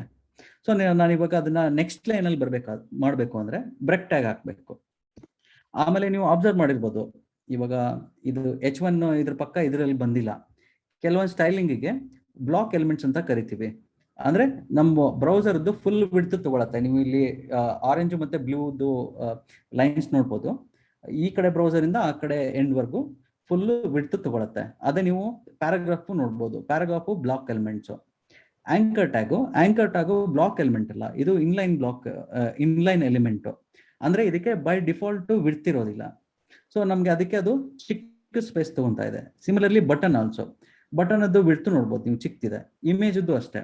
ನಾವು ಇಮೇಜಸ್ ಅಲ್ಲಿ ಇನ್ನೂ ಒಂದು ಮಿಸ್ ಮಾಡಿದ್ವಿ. ಇಮೇಜಸ್ ಅಲ್ಲಿ ವಿಡ್ತ್ ಮತ್ತೆ ಹೈಟ್ ಅಂತ ಅಟ್ರಿಬ್ಯೂಟ್ಸ್ ಬರುತ್ತೆ. ಇದು ನಾವು ಸೆಟ್ ಮಾಡೋದಕ್ಕೆ ವಿಡ್ತ್ 150 ಇದೆ ನಾವು ಕೊಟ್ಟಿರೋ ಇಮೇಜು, ಹೈಟು 150 ಇದೆ. ಇನ್ ಕೇಸ್ ನಮ್ಗೆ ಇಮೇಜಸ್ ವಿಡ್ತ್ ಹೈಟು ಗೊತ್ತಿಲ್ಲ ಅಂದ್ರೆ ಆಟೋ ಅಂತ ಕೊಡ್ಬೋದು.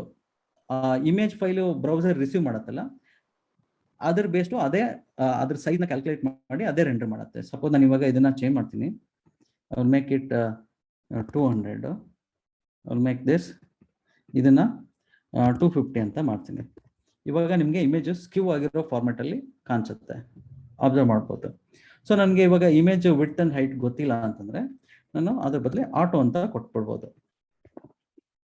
ಆಟೋ ಅಂತ ಕೊಟ್ರೆ ನಾವು ಇಮೇಜ್ ಯಾವ ಸೈಜ್ ಅಲ್ಲಿ ಸರ್ವ್ ಮಾಡ್ತೀವಲ್ಲ, ಬ್ರೌಸರ್ ಅದೇ ಇದರಲ್ಲಿ ತೋರಿಸುತ್ತೆ ನಿಮ್ಗೆ. ಇದು ಬಂದ್ಬಿಟ್ಟು ಇವಾಗ ಇದೇ ಇಮೇಜ್ನ ನಾನು URL ಇಂದ ಲೋಡ್ ಮಾಡ್ತೀನಿ.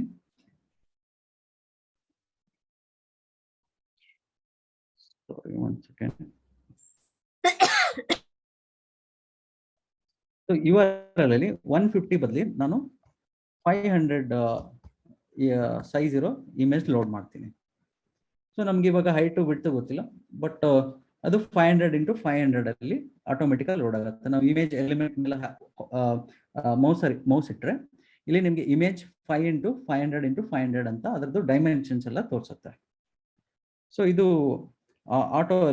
ಆಟೋ ಹೈಟು ಮತ್ತೆ ವಿಡ್ತು ಗೊತ್ತಿಲ್ಲದಿರಬೇಕಾದ್ರೆ ಆಟೋ ಯೂಸ್ ಮಾಡೋದು ಸಜೆಸ್ಟ್ ಮಾಡ್ತೀವಿ. ಸೊ ನಾವು ಡಿಸ್ಕಸ್ ಮಾಡ್ತಿದ್ವಿ ಇದೆಲ್ಲ ಕ್ಲಮ್ಸ್ ಯಾಕೆ ಕಾಣ್ತಿದೆ, ನಮ್ಗೆ ಹೇಗೆ ನೆಕ್ಸ್ಟ್ ಲೈನಿಗೆ ಕಳ್ಸೋದು ಅಂತ. ಇವಾಗ ಕಾಣ್ತಿರೋ ಟೆಕ್ಸ್ಟ್ನ ಅದಕ್ಕೆ ಬ್ರೇಕ್ ಅಂತ ಟ್ಯಾಗ್ ಇದೆ.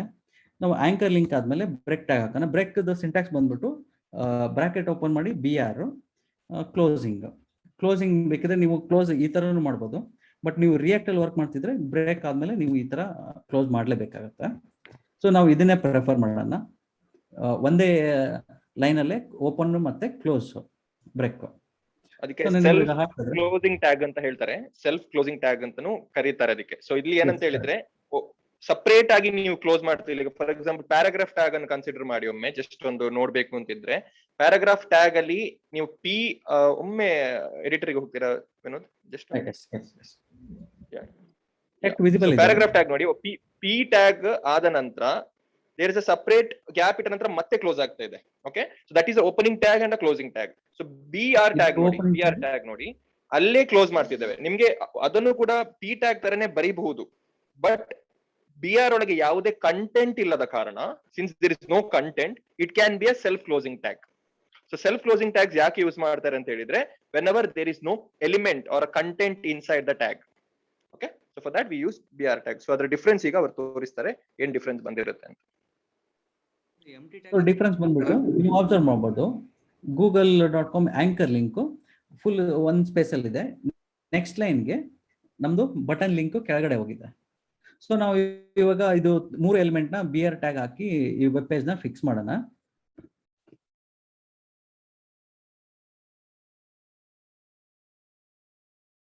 ಸೊ ಇಲ್ಲಿ ಒಂದು ಆಂಕರ್ ಟ್ಯಾಗ್. ಸೊ ನೀವು ಇವಾಗ ರಿಫ್ರೆಶ್ ಮಾಡಿ ನೋಡಿದ್ರೆ ಸೊ ನಿಮ್ಗೆ 3 ಸ್ಟ್ಯಾಕ್ ಆಗಿರೋ ತರ ಕಾಣಿಸುತ್ತೆ. ನಾವಿಲ್ಲಿ ಸ್ಪೇಸಿಂಗ್ ಸ್ಟೈಲಿಂಗ್ ಏನು ಕೊಡ್ತಿರೋ ಕಾರಣಾಗ ಒಂದ್ರ ಮೇಲೆ ಒಂದು ಕುತ್ಕೊಂಡಿರೋ ತರ ಕಾಣಿಸುತ್ತೆ. ಬಟ್ 3 ಎಲಿಮೆಂಟು ಬೇರೆ ಬೇರೆ ಲೈನ್ ಅಲ್ಲಿ ಇದೆ. ಇದು BR ಟ್ಯಾಗ್. ನಿಮ್ಗೆ ನೆಕ್ಸ್ಟ್ ಬಂದ್ಬಿಟ್ಟು ಸಿಮೆಂಟಿಕ್ ಟ್ಯಾಗ್ಸ್ ಅಂತ ಬರುತ್ತೆ. ನಾವು ಇನ್ನೊಂದು ಬ್ರೇಕ್ ಲೈನ್ ಹಾಕೋಣ.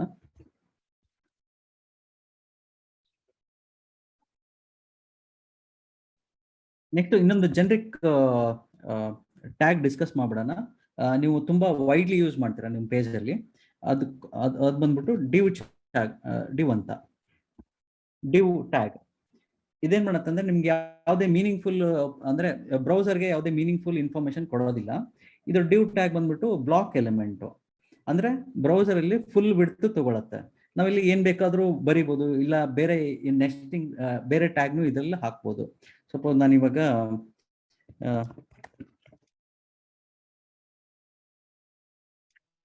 ಒಂದು ಟೆಕ್ಸ್ಟ್ ಬರಿತೀನಿ. ನಾನು ಇವಾಗ ಇದನ್ನ ಪ್ಯಾರಾಗ್ರಾಫ್ ಅಂತಾನು ಹೇಳಿಲ್ಲ, ಏನು ಹೆಡ್ಡಿಂಗ್ ಅಂತಾನು ಹೇಳಿಲ್ಲ, ಆಂಕರ್ ಟ್ಯಾಗ್ ಅಂತಾನು ಹೇಳ್ತಿಲ್ಲ, ಜಸ್ಟ್ ಒಂದು ಟೆಕ್ಸ್ಟ್ ಹಾಕ್ತಾ ಇದ್ದೀನಿ. ರಿಫ್ರೆಶ್ ಮಾಡಿ ನೋಡಿದಾಗ this is div element. By default text ನಮ್ದು ಬೇಸಿಕ್ ಪ್ಯಾರಾಗ್ರಾಫ್ ಸ್ಟೈಲಿಂಗ್ ಏನಿರತ್ತಲ್ಲ ಅದರಿಂದ ಡಿಸ್ಪ್ಲೇ ಆಗುತ್ತೆ. ನಾನು ಇಲ್ಲಿ ಇನ್ಸ್ಪೆಕ್ಟರ್ ಎಲಿಮೆಂಟ್ ಅಲ್ಲಿ ಆನ್ ಓವರ್ ಮಾಡಿ ತೋರಿಸ್ತಾ ಇದ್ದೀನಿ. div ಎಲಿಮೆಂಟ್ ಇಲ್ಲಿದೆ. ನಾವು div ಎಲಿಮೆಂಟ್ ನ ನೆಸ್ಟಿಂಗ್ ಮಾಡ್ಬೋದು, ಇಲ್ಲ ಬೇರೆ ಎಲಿಮೆಂಟ್ ನ ಇದ್ರೊಳಗಡೆ ಹಾಕ್ಬೋದು. ಸಪೋಸ್ ನಾನು ಇವಾಗ ಇದು ಇಮೇಜಸ್ ತಗೊಂಡು ಇದ್ರ ಕೆಳಗಡೆ ಹಾಕ್ತೀನಿ.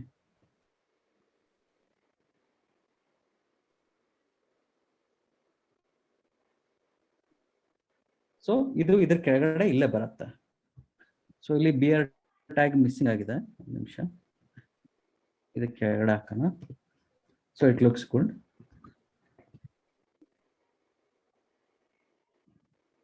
So this is a div tag. ಅದ್ರೊಳಗಡೆ ಅದು ಬಂದಿದೆ. ಇಲ್ಲಿ ನೀವು ಇನ್ಸ್ಪೆಕ್ಟ್ ಮಾಡಿ ನೋಡಿದ್ರೆ ಇದು ಟ್ರೀ ಸ್ಟ್ರಕ್ಚರ್ ಅಲ್ಲಿ ಬರುತ್ತೆ. ನಾವು ಮುಂಚೆನೆ ಫಸ್ಟ್ ಲೆಸನ್ ಸ್ಟಾರ್ಟ್ ಮಾಡೋಕ್ಕೂ ಮುಂಚೆನೆ ಹೇಳಿದ್ವಲ್ಲ, HTML is a structured markup language ಅಂತ ಆ ಥರದ್ದು.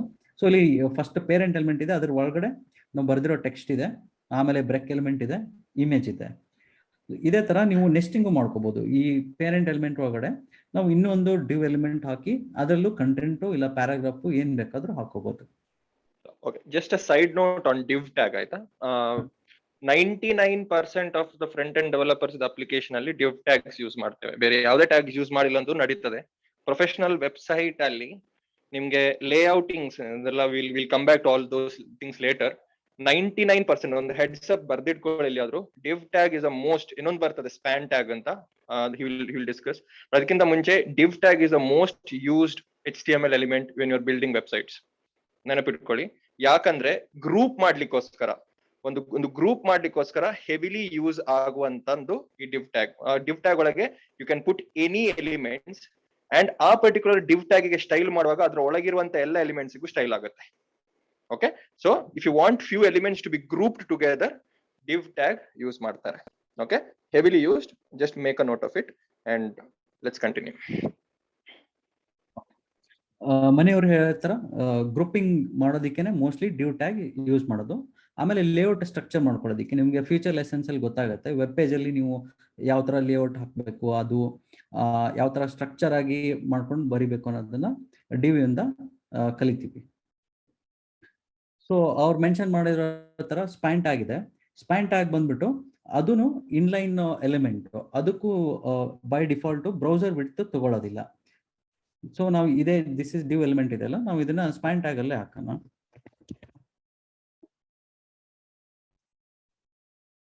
ಇವಾಗ ಪ್ರಿವ್ಯೂ ನೋಡಿದ್ರೆ ಸೇಮ್ ಅದೇ ಇದೆ, ಬಟ್ ಇಲ್ಲಿ ನೀವು ಅಬ್ಸರ್ವ್ ಮಾಡ್ಬೋದು ವಿಡ್ತ್ ಬಂದ್ಬಿಟ್ಟು ಅದು ಎಲಿಮೆಂಟ್ ಟೆಕ್ಸ್ಟ್ ಎಷ್ಟು ವಿಡ್ತ್ ಇದೆಲ್ಲ ಅಷ್ಟೇ ವಿಡ್ತ್ ಅಲ್ಲಿ ತಗೊಂಡಿದೆ. ನಾನು ಇವಾಗ ಸಪೋಸ್ ಸ್ಪ್ಯಾನ್ ಟ್ಯಾಗ್ ಇಂದ ಪ್ಯಾರಾಗ್ರಾಫ್ ಟೈಪ್ ಹಾಕಿದೆ ಅಂದ್ರೆ ನೀವು ಅಬ್ಸರ್ವ್ ಮಾಡ್ಬೋದು, ಇಲ್ಲಿ ಡಿಫ್ರೆನ್ಸ್ ತೋರಿಸ್ತೀನಿ ಸ್ಪ್ಯಾನ್ ಮತ್ತೆ ಪ್ಯಾರಾಗ್ರಾಫ್ ಟ್ಯಾಗಿಗೆ.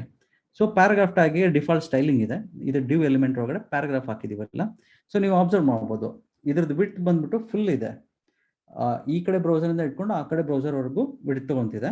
ಅದೇ ಇವಾಗ ಸ್ಪ್ಯಾನಿಗೆ ರಿವರ್ಟ್ ಮಾಡಿದೆ ಅಂದ್ರೆ ನೀವು ಅಬ್ಸರ್ವ್ ಮಾಡ್ಬೋದು ಇದು ಇನ್ಲೈನ್ ಎಲಿಮೆಂಟ್ ಅಂತ ಕರೀತಾರೆ. ಇನ್ಲೈನ್ ಅಂದ್ರೆ ಅದು ಎಲಿಮೆಂಟ್ ಎಷ್ಟು ವಿಡ್ತ್ ಇದೆಯೋ ಅಷ್ಟೇ ವಿಡ್ತ್ ಮಾತ್ರ ತಗೊಳುತ್ತೆ, ಪಕ್ಕದ ಎಲಿಮೆಂಟ್ ಅನ್ನ ಪುಷ್ ಮಾಡೋದಿಲ್ಲ ಕೆಳಗಡೆಗೆ. ಇದು ಬಂದ್ಬಿಟ್ಟು ಸ್ಪ್ಯಾನ್ ಎಲಿಮೆಂಟ್.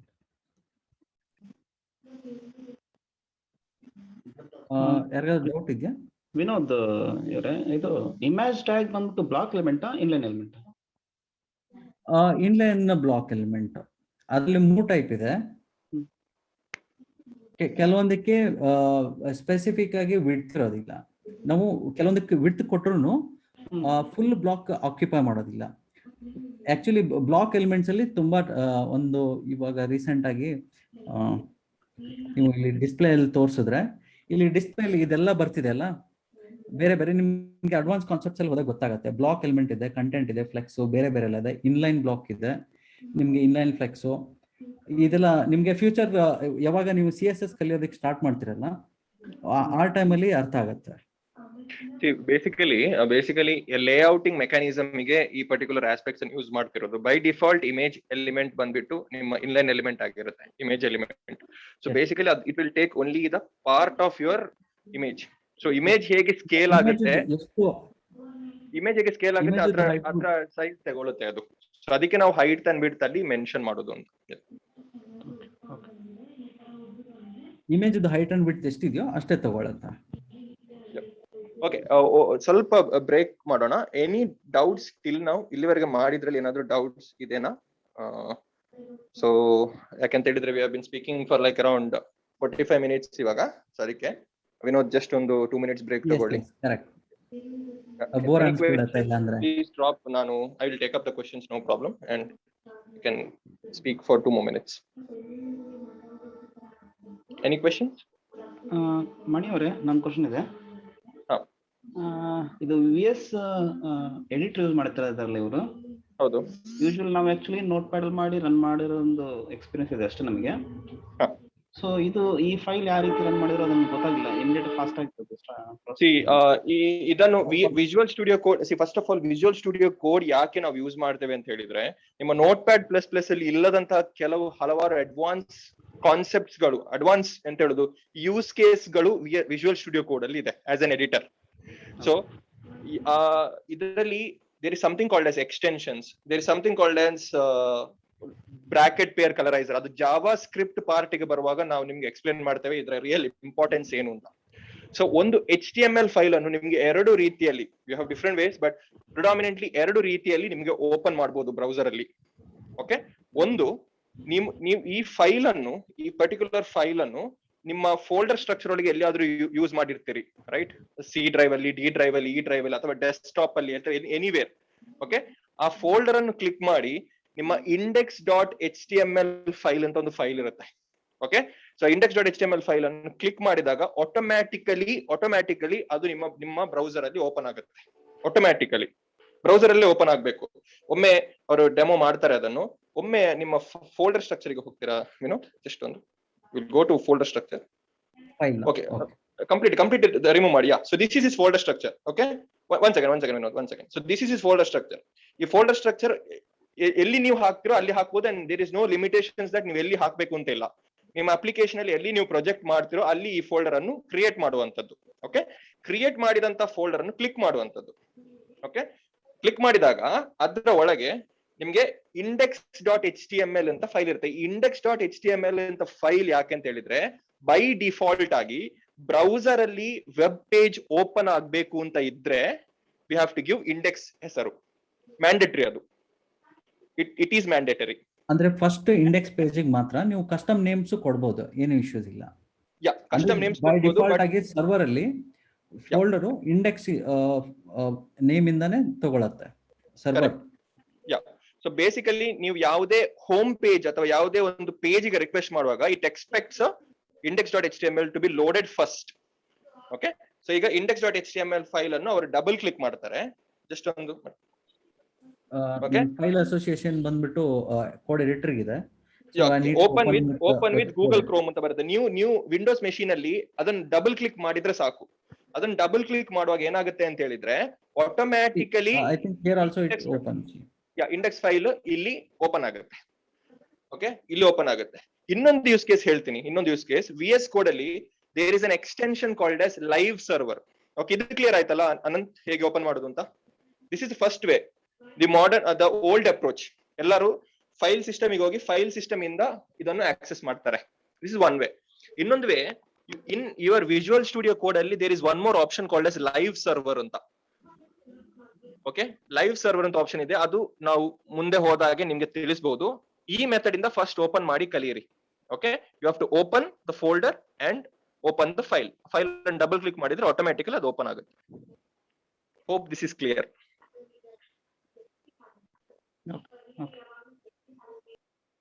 ಇನ್ನೊಂದ್ಸಲ ಡೆಮೋ ತೋರಿಸ್ಲಾ ಯಾವ ತರ ಫೈಲ್ ಓಪನ್ ಮಾಡ್ಬೇಕು ಅಂತ ಸಿಂಪಲ್ ಆಗಿ?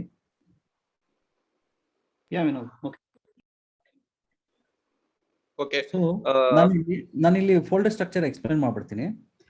ನಾನು ಮೈಕ್ರೋ ಡಿಗ್ರಿ ಅಂತ ಒಂದು ಫೋಲ್ಡರ್ ಕ್ರಿಯೇಟ್ ಮಾಡ್ಕೊಂಡಿದ್ದೀನಿ. ಅದ್ರ ಇನ್ಸೈಡ್ ನಾನು HTML ಅಂತ ಒಂದು ಫೋಲ್ಡರ್ ಕ್ರಿಯೇಟ್ ಮಾಡಿದ್ದೀನಿ. ನೀವು ಇಲ್ಲಿ ವಿಜುವಲ್ ಸ್ಟುಡಿಯೋ ಕೋಡ್ ಅಲ್ಲಿ ನೋಡ್ಬೋದು, ಎಕ್ಸ್ಪ್ಲೋರ್ ಅಲ್ಲಿ HTML ಅಂತ ತೋರಿಸ್ತಿದೆ. HTML ಅಂದ್ರೆ ಇದು ಫೋಲ್ಡರ್ ನೇಮು. ಈ ಫೋಲ್ಡರ್ ಬಂದ್ಬಿಟ್ಟು ಇಲ್ಲಿದೆ. ಈ ಫೋಲ್ಡರ್ ಒಳಗಡೆ ನಾನು ಇಂಡೆಕ್ಸ್ ಫೈಲ್ ಕ್ರಿಯೇಟ್ ಮಾಡಿದ್ದೀನಿ. ಇದು ಬಂದ್ಬಿಟ್ಟು ನಮ್ದು HTML. ಸೊ ನಾವು ಇವಾಗ ಅದನ್ನು ಡಬಲ್ ಕ್ಲಿಕ್ ಮಾಡಿ ಓಪನ್ ಮಾಡಿದ್ರೆ ಬ್ರೌಸರ್ ಅಲ್ಲಿ ನಮ್ಮ ಕೋಡ್ ಇದು ರೆಂಡರ್ ಆಗುತ್ತೆ. ನೀವು ಇಲ್ಲಿ ಅಬ್ಸರ್ವ್ ಮಾಡ್ಬೋದು ನನ್ನ ಫೈಲ್ ಪಾತ್ ಏನಿದೆ ಅಂತ, ಎಲ್ಲಿಂದ ಓಪನ್ ಆಗ್ತಿದೆ ಅಂತ. ಸಿಮಿಲರ್ಲಿ ನೀವು ನೆಕ್ಸ್ಟ್ ಫ್ಯೂಚರ್ ಕ್ಲಾಸಿಗೆ ಬಂದಾಗ ಅವಾಗ ನಾವು ಇದು ಫೈಲ್ ಸರ್ವರ್ ಅಂತ, ಇವಾಗ ಫೈಲ್ ಇಂದ ಸರ್ವ್ ಆಗ್ತಿದೆ. ನೆಕ್ಸ್ಟ್ ನಾವು ಸರ್ವರ್ಸ್ ಯೂಸ್ ಮಾಡಬೇಕು. ಬೇಸಿಕಲಿ ಸರ್ವರ್ ಅಂತಂದ್ರೆ ನಮ್ಮ ಈ ಫೋಲ್ಡರ್ ಸ್ಟ್ರಕ್ಚರ್ ಅಲ್ಲಿ ಇರೋದನ್ನ ಅದು ಪ್ರೊಸೆಸ್ ಮಾಡಿ ನಮ್ಮ ಬ್ರೌಸರ್ಗೆ ಕಳ್ಸುತ್ತೆ. ಇವಾಗ ನೀವು ಈ ಬೇರೆ ಸೈಟ್ ಎಲ್ಲ ನೋಡ್ಬೋದು. ಇವಾಗ sublime.com ಇದೆ.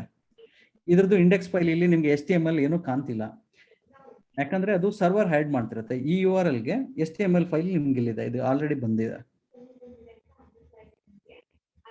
ಅವ್ರು ಏನ್ ಹೇಳ್ತಿದ್ದಾರೆ ಅಂತ ಹೇಳಿದ್ರೆ, ಇಲ್ಲಿ ನಾವೊಂದು ಸರ್ವರ್ ಮಾಡ್ತಾ ಇಲ್ಲ, ನಾವು ಈ ಫೈಲ್ ಅನ್ನು ಬ್ರೌಸರ್ ಗೆ ನಮ್ಮ ಫೈಲ್ ಸಿಸ್ಟಮ್ ಇಂದ ಸರ್ವ್ ಮಾಡ್ತಿದ್ದೇವೆ. ಆ ಲೈವ್ ಸರ್ವರ್ ಬಗ್ಗೆ we will discuss about that, ಹೇಗೆ ಸರ್ವರ್ ಇಂದ ಮಾಡಬಹುದು ಅಂತ. ಸೊ ಒನ್ ಮೋರ್ ಕ್ವೆಶನ್ ಇದೆ, ಅದು ಕ್ವಿಕ್ಲಿ ಆನ್ಸರ್ ಮಾಡ್ಬಿಟ್ಟು then will continue. So div tag ಬಗ್ಗೆ ಕೇಳ್ತಾ ಇದ್ರಲ್ಲ, div and span ಬಗ್ಗೆ ಇನ್ನೊಂದು ಚಿಕ್ಕ ಎಕ್ಸ್ಪ್ಲನೇಷನ್ ನನ್ನ ಕಡೆಯಿಂದ 1 minute ಮಾಡ್ತೇನೆ. Then I think Vinod can explain once again in depth if they required. So div tag basically ಯಾಕೆ ಯೂಸ್ ಮಾಡ್ತಾರೆ ಅಂತ ಹೇಳಿದ್ರೆ, if you want to group elements, okay, ನಿಮ್ಗೊಂದು ಎಲಿಮೆಂಟ್ ಅನ್ನು ಗ್ರೂಪ್ ಮಾಡ್ಬೇಕು ಅಂತ, ಮಲ್ಟಿಪಲ್ ಎಲಿಮೆಂಟ್ಸ್ ಅನ್ನು ಗ್ರೂಪ್ ಮಾಡ್ಬೇಕು ಅಂತ ಇದ್ರೆ ನೀವು div ಟ್ಯಾಗ್ಸ್ ಒಳಗೆ ಆ ಎಲಿಮೆಂಟ್ಸ್ ಅನ್ನು ಹಾಕ್ಬೇಕು. ಸೊ ಗ್ರೂಪ್ ಯಾವಾಗ ಮಾಡ್ತಾರೆ ಅಂತ ಹೇಳಿದ್ರೆ, ನಿಮ್ಗೆ for example think that navigation bar ಇದೆ ಅಂತ ಕನ್ಸಿಡರ್ ಮಾಡಿ. ಒಂದು ನ್ಯಾವಿಗೇಷನ್ ಬಾರ್ ಇದೆ ಅಂತ ಕನ್ಸಿಡರ್ ಮಾಡಿ. ಒಂದು ಎಲ್ಲ ವೆಬ್ಸೈಟ್ ಅಲ್ಲಿ ಮೇಲ್ಗಡೆ ನ್ಯಾವಿಗೇಷನ್ ಬಾರ್ ಇರುತ್ತಲ್ಲ. ಸೊ ನ್ಯಾವಿಗೇಷನ್ ಬಾರ್ ಒಳಗೆ you have 4 to 5 navigation links, home, about, contact ಅಂತ ಹಲವಾರು ನ್ಯಾವಿಗೇಷನ್ ಲಿಂಕ್ಸ್ ಇರುತ್ತೆ. ಸೊ ಈ ಎಲಿಮೆಂಟ್ಸ್ ಅನ್ನೆಲ್ಲ ಒಂದು ಗ್ರೂಪ್ ಒಳಗೆ, ನ್ಯಾವಿಗೇಷನ್ ಎಂಬ ಒಂದು div ಒಳಗೆ ಎಲ್ಲವನ್ನು ಹಾಕಿದ್ರೆ it will act as a parent and all the nav links will act as a child. So ಈಗ ಈ ಎಕ್ಸಾಂಪಲ್ ಅಲ್ಲಿ div ಟ್ಯಾಗ್ ಒಳಗಿರುವಂತ ಇಮೇಜ್ ಟ್ಯಾಗ್ ಇದೆ ಅಲ್ಲ, ಆ image tag is a child of parent div. ಮೇಲ್ಗಡೆ ಲೈನ್ ನಂಬರ್ 27 ಇರುವಂತ div ಇದು child ಆಗಿರುತ್ತೆ. ಸೊ ನೀವು div ಗೆ ಏನಾದ್ರೂ ಚೇಂಜಸ್ ಮಾಡಿದ್ರೆ ಅದು ನಿಮ್ಮ ಚೈಲ್ಡಿಗೂ ಚೇಂಜ್ ಆಗುತ್ತೆ. ಸೊ ದಟ್ ನೀವು ಎಲ್ಲ ಚೈಲ್ಡಿಗೂ ಚೇಂಜ್ ಮಾಡ್ಬೇಕಾದ ಅವಶ್ಯಕತೆ ಇಲ್ಲ. ಥಿಂಕ್ ದಟ್ div ಒಳಗೆ ಇನ್ನೊಂದು 55 ಎಲಿಮೆಂಟ್ಸ್ ಇದೆ ಅಂತ ಕನ್ಸಿಡರ್ ಮಾಡಿ, ಇಮೇಜ್ ತರನೇ H1 ಇದೆ, ಪ್ಯಾರಾಗ್ರಾಫ್ ಇದೆ, ಆತರ ಬೇರೆ div ಎಲಿಮೆಂಟ್ಸ್ ಇದೆ ಅಂತ ಕನ್ಸಿಡರ್ ಮಾಡಿ. ಸೊ ಇಲ್ಲಿ div ಟ್ಯಾಗ್ಸ್ ಗೆ ಏನಾದ್ರೂ ನೀವು ಸ್ಟೈಲ್ ಮಾಡಿದ್ರೆ ಅದು ಎಲ್ಲ ಎಲಿಮೆಂಟ್ಸ್ ಗೂ ಎಫೆಕ್ಟ್ ಆಗುತ್ತೆ. ಸೊ ನೀವೆಲ್ಲ 55 ಎಲಿಮೆಂಟ್ಸ್ ಗೂ ಟಚ್ ಬೇಸ್ ಮಾಡಬೇಕಾದ ಅವಶ್ಯಕತೆ ಇಲ್ಲ. ಸೊ ಅದಕ್ಕೋಸ್ಕರ ಗ್ರೂಪಿಂಗ್ ಪರ್ಪಸ್ಗೋಸ್ಕರ, ಅಂಡ್ ಗ್ರೂಪಿಂಗ್ ಮಾತ್ರ ಅಲ್ಲ, ಈ div ಎಲಿಮೆಂಟ್ಸ್ ಏನ್ ಮಾಡುತ್ತೆ ಅಂತ ಹೇಳಿದ್ರೆ ಫುಲ್ ಸ್ಕ್ರೀನ್ ತಗೊಳುತ್ತೆ. ಫುಲ್ ಸ್ಕ್ರೀನ್ ಅಂತ ಹೇಳಿದ್ರೆ ಒಂದು ಮೂಲೆಯಿಂದ, ಒಂದು ಸೈಡ್ ಇಂದ ಇನ್ನೊಂದು ಸೈಡ್ ತನಕ ಕಂಪ್ಲೀಟ್ ಆಗಿ ಡಿಸ್ಟೆನ್ಸ್ ತಗೊಳುತ್ತೆ div tag. Okay, see just check it here, just check. div tag ಹೇಗಿದೆ, ಅದ್ರ ಒಳಗಿರುವಂತ ಇಮೇಜ್ ಹೇಗಿದೆ. ಇಮೇಜ್ div ಟ್ಯಾಗ್ ಒಳಗೆ ಇದೆ. ದಟ್ ಮೀನ್ಸ್ div ಒಳಗೆ div is a parent and image is a child.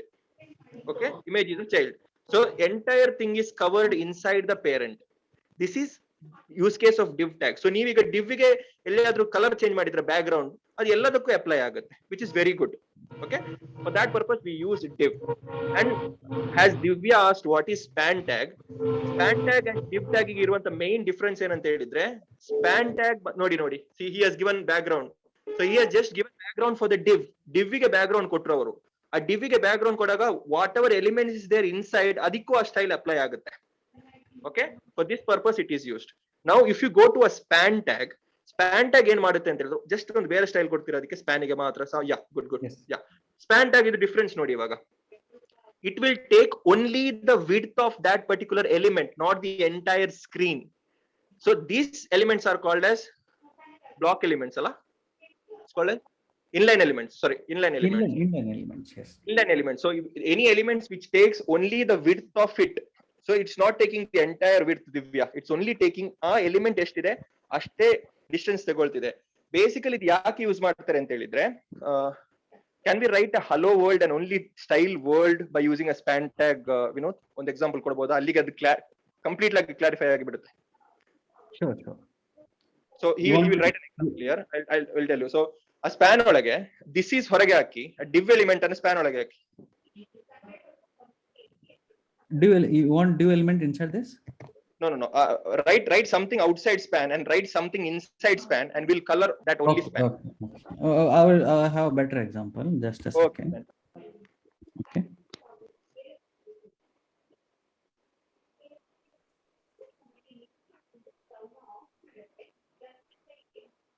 Yeah.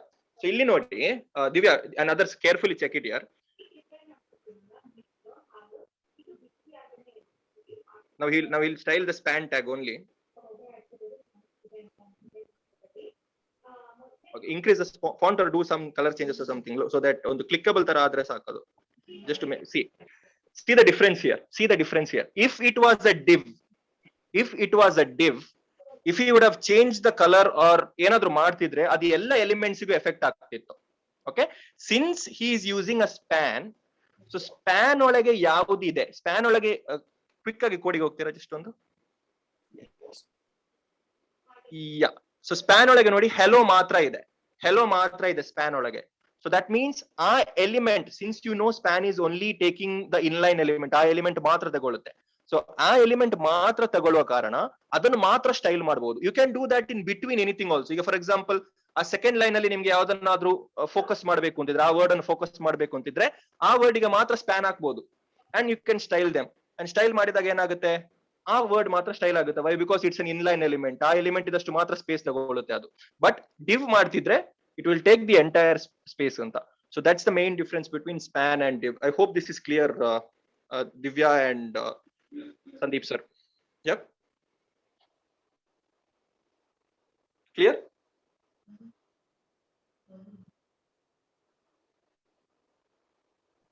Okay. ಮಾತಾಡಿ confirmation ಕೊಡಿ, ಇಲ್ಲಾಂದ್ರೆ ಇನ್ ಡೆಪ್ತ್ ಆಗಿ ಎಕ್ಸ್ಪ್ಲೇನ್ ಮಾಡೋಣ. As of now, it's clear, Mani. Clear, Allah? Okay, nice. We can continue then. We can continue, Allah? I have another doubt. Yeah. So ನೀವು ಆಗ್ಲೇ ಹೇಳ್ದಂಗೆ anchor tag ಮತ್ತೆ button tag ಅಲ್ಲಿ, so basically ನಾವೊಂದು ಯಾವ್ದೋ application submit ಮಾಡೋ ಟೈಮಲ್ಲಿ ಇದ್ದಾಗ ನೆಕ್ಸ್ಟ್ ಅಂತ ಒಂದು ಬಟನ್ ಕೊಟ್ಟಿರ್ತಾರೆ. ಲೈಕ್ ಬೇಸಿಕಲಿ ನಾವು ನೆಕ್ಸ್ಟ್ ಅಂತ ಅದ್ರ ಮೇಲೆ ಕ್ಲಿಕ್ ಮಾಡಿದ್ರೆ it will goes to another page ಅಲ್ವಾ? ನಾನು ಕ್ವಿಕ್ ಆಗಿ ತೋರಿಸ್ಬಿಡ್ತೀನಿ ಯಾಕೆ ಈ ತರ ಇದೆ. ಇವಾಗ ಇಲ್ಲಿ ಆಂಕರ್ ಟ್ಯಾಗ್ ಇದೆ, ನಾನು ಇವಾಗ ಇದಕ್ಕೆ ವಿಡ್ತ್ ಹೈಟ್ ಕೊಡ್ತೀನಿ. ಜಸ್ಟ್ ವಿಡ್ತ್ ಹೈಟ್ ಒಂದು ಬ್ಯಾಕ್ ಗ್ರೌಂಡ್ ಕಲರ್ ಕೊಟ್ಟುಬಿಡಿ, ಅದರ ಕಲರ್ ಅನ್ನು ಒಂದು ವೈಟ್ ಮಾಡಿ. It will look like a button. Give a back ground colour as white and color as black or something. Let's do it like that way. Reduce it ಅಲ್ಲ ಸ್ವಲ್ಪ. 1 rem ಕೊಡಿ, 1 rem.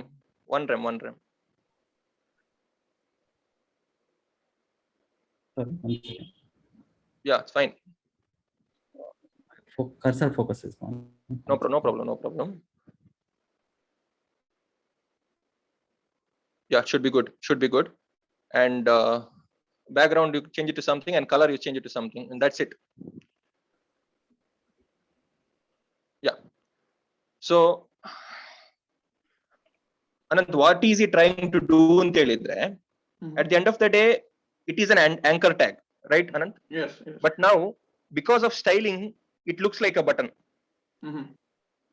Okay, so iga nodlikke button irutte, but when you are clicking on it, it takes you to the different page. Okay, that's the difference. Okay, that's what I meant that time. But anchor tag is used to navigate. So ನೀವು navigate ಮಾಡುವಾಗ ಹೇಗೆ ಬೇಕು ಆ ರೀತಿಯಲ್ಲಿ design ಮಾಡಿದ್ರೆ it looks like a button, but at the end of it's not a button. See now it's perfectly looks like a button. ಒಂದು if you change Google's colour and underline ತೆಗೆದ್ರೆ it's a perfect button, right? That's how it works. Okay, clear? Okay, fine. Thanks a lot. Vinod, that was very quick. Yeah, please. Sir, block element ಮತ್ತೆ inline element ಅಂದ್ರೆ ಹಂಗಂದ್ರೆ block element ಯಾವಾಗ್ಲೂ ಹೊಸ line ಅಲ್ಲೇ start ಆಗುತ್ತೆ, inline element ಯಾವಾಗ್ಲೂ ಅದೇ line ಅಲ್ಲೇ ಸ್ಟಾರ್ಟ್ ಆಗುತ್ತೆ, ಆ ತರನೇ ಹೇಳ್ಬೋದಲ್ಲ? Yes, correct. That is also correct. That is perfect actually block element ಯಾವತ್ತು ಒಂದು ಮೂಲೆಯಿಂದ ಇನ್ನೊಂದು ಮೂಲೆ, ಇನ್ಲೈನ್ ಎಲಿಮೆಂಟ್ ಆ ಎಲಿಮೆಂಟ್ ಇದು ಸೈಜ್ ಮಾತ್ರ ತಗೊಳ್ಳುತ್ತೆ, ವಿಡ್ತ್ ಮಾತ್ರ ತಗೊಳ್ಳುತ್ತೆ. Okay sir. Okay, any other questions or else we can quickly start? I think form is something which is pending. ಇನ್ನ ತುಂಬಾ ಟ್ಯಾಗ್ಸ್ ಇದೆ. Yeah. Okay, Vinod, let's get started. I think they're good to go. Okay. So ನಾವು ಇವಾಗ dew ಮತ್ತೆ paragraph, span, images ಎಲ್ಲ cover ಮಾಡಿದ್ವಿ. So next tags ಬಂದು ನಿಮಗೆ ಲಿಸ್ಟ್ ಅಲ್ಲಿ ಅನ್ಆರ್ಡರ್ ಲಿಸ್ಟ್ ಮತ್ತೆ ಆರ್ಡರ್ ಲಿಸ್ಟ್ ಅಂತ ಎರಡು ಬರುತ್ತೆ. ಸೊ ನಾನು ಇವಾಗ ಜಸ್ಟ್ ಟೈಪ್ ಮಾಡ್ಬಿಡ್ತೀನಿ.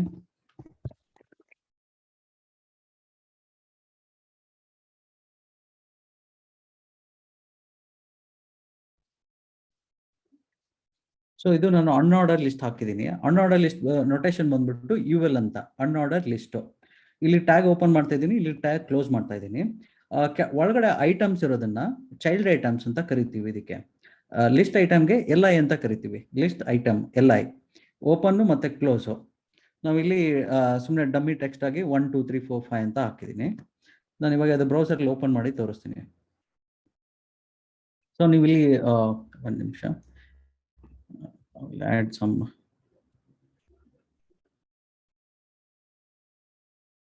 margin bottom.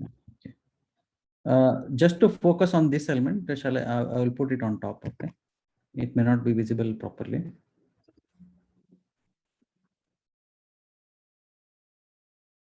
So ನಮ್ದಿಲ್ಲಿ ಅನ್ಆರ್ಡರ್ಡ್ ಲಿಸ್ಟ್ಸ್ ಇಲ್ಲಿದೆ. ಇಲ್ಲಿ ಅನ್ಆರ್ಡರ್ಡ್ ಲಿಸ್ಟ್ ಬಂದನು ಇದನ್ನು ಬ್ಲಾಕ್ ಎಲಿಮೆಂಟ್ ಫುಲ್ ವಿಡ್ತ್ ತಗೊಳುತ್ತೆ. ಸೊ ನಾವಿಲ್ಲಿ ಟೆಕ್ಸ್ಟ್ ಅಲ್ಲಿ ಏನ್ ಬೇಕಾದ್ರೂ ಹಾಕೋಬಹುದು. ಅನ್ಆರ್ಡರ್ ಲಿಸ್ಟ್ಗೆ ಬುಲೆಟ್ ಪಾಯಿಂಟ್ಸ್ ಬರುತ್ತೆ. ನೀವು ಮುಂದೆ ಫ್ಯೂಚರ್ CSS ಕ್ಲಾಸಲ್ಲಿ ಬಂದಾಗ ಬುಲೆಟ್ ಯಾವ ತರ ಸ್ಟೈಲಿಂಗ್ ಮಾಡೋದು ಅದೆಲ್ಲ ಇರುತ್ತೆ. ಇವಾಗ ನಾವು ಸ್ಟೈಲಿಂಗ್ ಅದು ಯಾವುದು ಕಾನ್ಸಂಟ್ರೇಟ್ ಮಾಡ್ತಿಲ್ಲ, ಜಸ್ಟ್ ಸಿಮೆಂಟಿಕಲಿ ನಾವು HTML ಟ್ಯಾಗ್ಸ್ ಯೂಸ್ ಮಾಡಿಕೊಂಡು ಪೇಜಸ್ ಅನ್ನ ಹೆಂಗೆ ಸ್ಟ್ರಕ್ಚರ್ ಮಾಡಬೇಕು ಅಂತ ನೋಡ್ತಾ ಇದ್ದೀವಿ. ಇದು ಬಂದ್ಬಿಟ್ಟು ಅನ್ಆರ್ಡರ್ ಲಿಸ್ಟ್. ನೆಕ್ಸ್ಟ್ ಆರ್ಡರ್ಡ್ ಲಿಸ್ಟ್ ಇದೆ, ಅದನ್ನ ನೊಟೇಷನ್ ಬಂದ್ಬಿಟ್ಟು OL ಅಂತ. OL ಅಂತ ಯೂಸ್ ಮಾಡ್ತೀವಿ. ಅದಕ್ಕೂ ಇನ್ಸೈಡ್ ಐಟಮ್ಸ್ಗೆ ಲಿಸ್ಟ್ ಅಂತಾನೆ ಯೂಸ್ ಮಾಡ್ತೀವಿ. Let's create some 3 order list.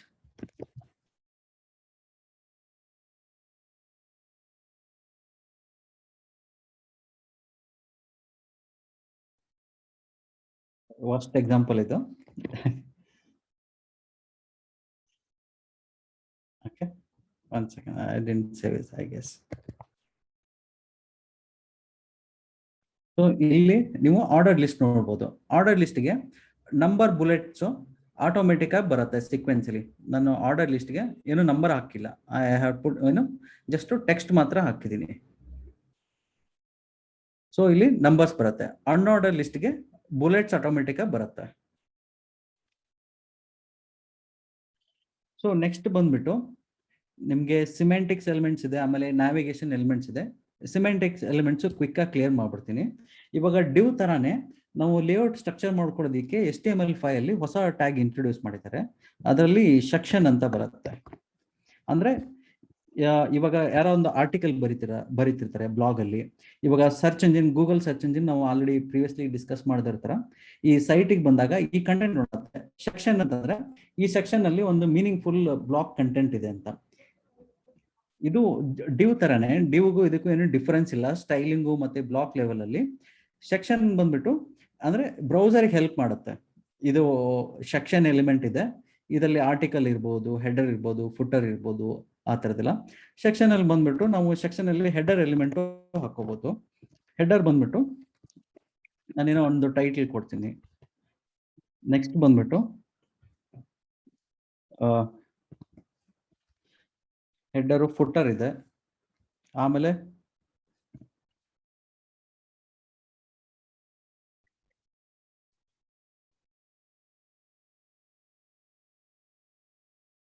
ಒಂದು ನಿಮಿಷ, ಸಾರಿ ಸೇವ್, ಮೇಲ್ಗಡೆ ಹಾಕ್ಬಿಡ್ತೀನಿ.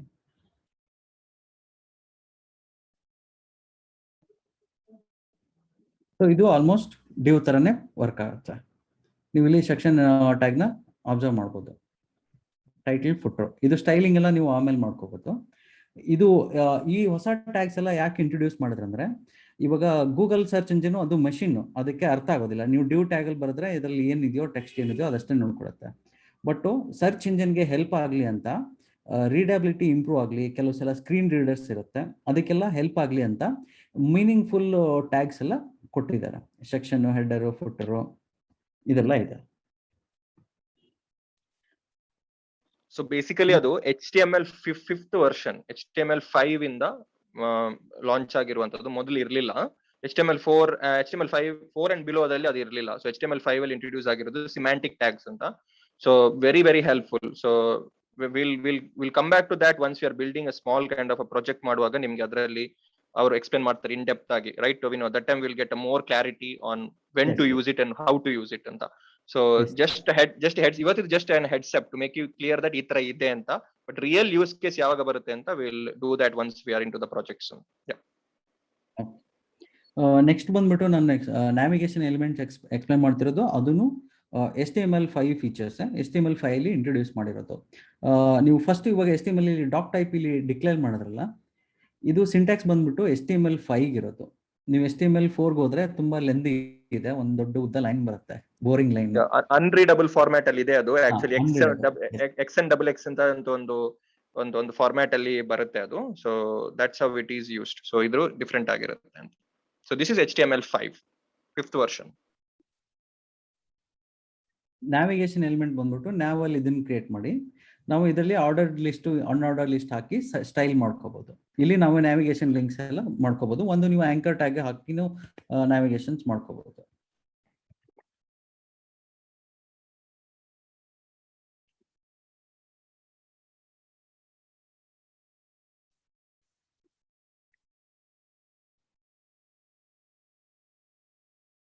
Page 1, page 2, page 3 anchor links ಅಲ್ಲಿ ಬರುತ್ತೆ. ಸೊ ಇದು ಒಂದು navigation element. Did I miss any basic elements, Mani? I think we can start with form, main one. Form. Okay. Shall I clear this page? Yes, ಹೇಗೂ Clear ಅಲ್ವಾ? Recordings available ಆಗಿದೆ, no problems. Guys, any questions till ನಾವು ಏನಾದ್ರು ಹೇಳಿದ್ರಲ್ಲಿ ನಿಮ್ಗೆ ಏನಾದ್ರು ಕೇಳ್ಬೇಕು ಅಂತಿದ್ರೆ ಕೇಳಬಹುದು. And then finally we'll start with form and we'll gonna wrap it up. Forms and input elements basically. And table ಒಂದಿದೆ, ಅದು probably you can push it for tomorrow, table tag. Form element ಬಂದ್ಬಿಟ್ಟು ನೀವು web page ಅಲ್ಲಿ already ಇವಾಗ ನೀವು ಬೇರೆ Facebook ಇಲ್ಲ ಯಾವುದೋ ಪಾಪ್ಯುಲರ್ ಸೈಟ್ಗೆ ಸೈನ್ ಅಪ್ ಮಾಡಿರ್ಬೋದು. ನೀವು ನೇಮ್ ಎಂಟರ್ ಮಾಡ್ತೀರಾ, ಫೋನ್ ನಂಬರ್ ಹಾಕ್ತೀರಾ, ನೀವು OTP ಎಂಟರ್ ಮಾಡ್ತೀರಾ, ಅದೆಲ್ಲ ಬಂದ್ಬಿಟ್ಟು ಫಾರ್ಮ್ ಪೇರೆಂಟ್ ಎಲಿಮೆಂಟ್ ಅಲ್ಲಿ ರ್ಯಾಪ್ ಮಾಡಿರ್ತಾರೆ. ಫಾರ್ಮ್ ಎಲಿಮೆಂಟ್ ಈ ತರ ಡಿಫೈನ್ ಮಾಡೋದು. ಇಲ್ಲಿ ಫಾರ್ಮ್ ಎಲಿಮೆಂಟು ನಾವು ಎಲ್ಲಿಗೆ ಸಬ್ಮಿಟ್ ಮಾಡಬೇಕು ಅನ್ನೋದಕ್ಕೆ ಇಲ್ಲಿ ಆಕ್ಷನ್ URL ಇರುತ್ತೆ. ಯಾವ URL ಗೆ ಸಬ್ಮಿಟ್ ಮಾಡಬೇಕು ನಾವು ಈ ಡೇಟಾನ ಅಂತ. ಕರೆಂಟ್ಲಿ ನಾನು ಬ್ಲಾಂಕ್ ಬಿಡ್ತೀನಿ. ಆಮೇಲೆ ಇದು ಸಬ್ಮಿಟ್ ಮಾಡಬೇಕಾದ್ರೆ 2 ತರ ಇದೆ. ಮನೆಯವರು ಮುಂಚೆ ರಿಕ್ವೆಸ್ಟ್ ಅಲ್ಲಿ ಗೆಟ್ಟು ಮತ್ತೆ ರೆಸ್ಪಾನ್ಸಸ್ ಎಲ್ಲ ಎಕ್ಸ್ಪ್ಲೇನ್ ಮಾಡಿದಿರಲ್ಲ, ಅದರಲ್ಲಿ ನಾವು ಫಾರ್ಮ್ ಡೇಟಾ ಕಳಿಸ್ಬೇಕಾದ್ರೆ ಪೋಸ್ಟ್ ರಿಕ್ವೆಸ್ಟ್ ಅಲ್ಲಿ ಯೂಶಲಿ ಕಳಿಸೋದು. ಅದಕ್ಕೆ ಮೆಥಡ್ ಅಂತ ಅಟ್ರಿಬ್ಯೂಟ್ ಎಕ್ಸೆಪ್ಟ್ ಮಾಡುತ್ತೆ, ಮೆಥಡ್ ಪೋಸ್ಟ್. ನೆಕ್ಸ್ಟ್ ಬಂದ್ಬಿಟ್ಟು ಇನ್ಪುಟ್ ಎಲಿಮೆಂಟ್, ಸಿಂಪಲ್ ಇನ್ಪುಟ್ಗೆ ಇನ್ಪುಟ್ ಅಂತ ಟೈಪ್ ಮಾಡಿ ಯಾವ ತರ ಟೈಪ್ ನಾವು ಫಾರ್ಮ್ ಅಲ್ಲಿ ಇನ್ಪುಟ್ ನ ಎಕ್ಸೆಪ್ಟ್ ಮಾಡ್ತಿದೀವಿ. ಇದು ಟೆಕ್ಸ್ಟ್ ಟೈಪ್ ಅಟ್ರಿಬ್ಯೂಟ್ ಇದೆ ಇನ್ಪುಟ್ಗೆ. ಇಲ್ಲಿ ಟೆಕ್ಸ್ಟ್ ಅಟ್ರಿಬ್ಯೂಟ್, ಇದನ್ನ ಪ್ರಿವ್ಯೂ ಮಾಡೋಣ.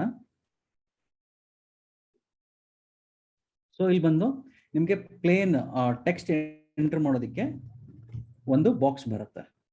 ಈ ಬಾಕ್ಸ್ ಅಲ್ಲಿ ನಿಮ್ಗೆ ಇದು ಇನ್ಪುಟ್ ಅಲ್ಲಿ ಬೇರೆ ಅಟ್ರಿಬ್ಯೂಟ್ಸ್ ಬರುತ್ತೆ, ಪ್ಲೇಸ್ ಹೋಲ್ಡರ್ ಬರುತ್ತೆ, ಆಮೇಲೆ ಆಟೋಮೆಟಿಕ್ ಆಗಿ ಫಿಲ್ ಮಾಡ್ಬೋದು. Enter your name.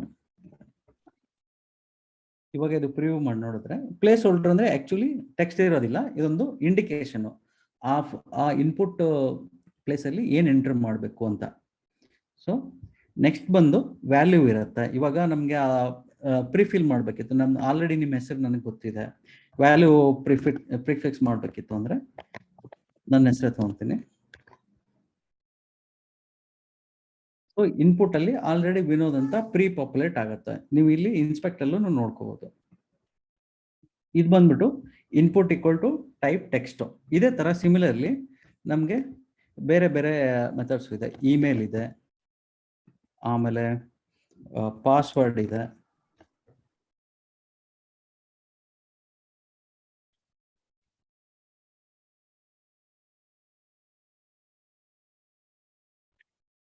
ಸೊ ಇದರಲ್ಲಿ ಏನ್ ಡಿಫ್ರೆನ್ಸ್ ಅಂತ ತೋರಿಸ್ತೀನಿ. ಸೊ ಇವಾಗ ಇದನ್ನ ನಾವು ರೀಲೋಡ್ ಮಾಡಿದಾಗ ಇದಕ್ಕೂ ಮುಂಚೆ let's put some labels. Label ಅಂತಂದ್ರೆ ಇವಾಗ ನಾವು ಫಾರ್ಮ್ ಅಲ್ಲಿ ಏನ್ ಎಕ್ಸೆಪ್ಟ್ ಮಾಡ್ತಿದೀವಿ ಅದರ ಕೆಳಗಡೆ ಅಂತ. ಲೇಬಲ್ ನೇಮ್, ನಾವು ಇಲ್ಲಿ BR ಟ್ಯಾಗ್ ನ ನಮ್ದು ಯೂಸ್ ಮಾಡ್ಕೊಳ್ಳೋಣ. ಸ್ಟೈಲ್ ಶೀಟ್ ಇಂಟ್ರೊಡ್ಯೂಸ್ ಮಾಡೋವರೆಗೂ ನಾವು BR ಟ್ಯಾಗ್ ಯೂಸ್ ಮಾಡ್ತೀವಿ. ನೆಕ್ಸ್ಟ್ ಬಂದು ಇದಕ್ಕೂ ಒಂದು ಲೇಬಲ್ ಹಾಕೋಣ.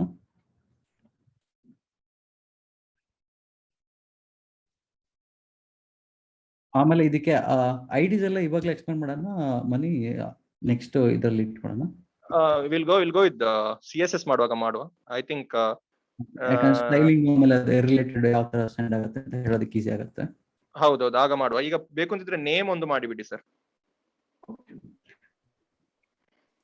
ನೇಮ್ ಇಂಪಾರ್ಟೆಂಟ್ ಫಾರ್ಮ್ ಸಬ್ಮಿಟ್ ಮಾಡಬೇಕಾದ್ರೆ.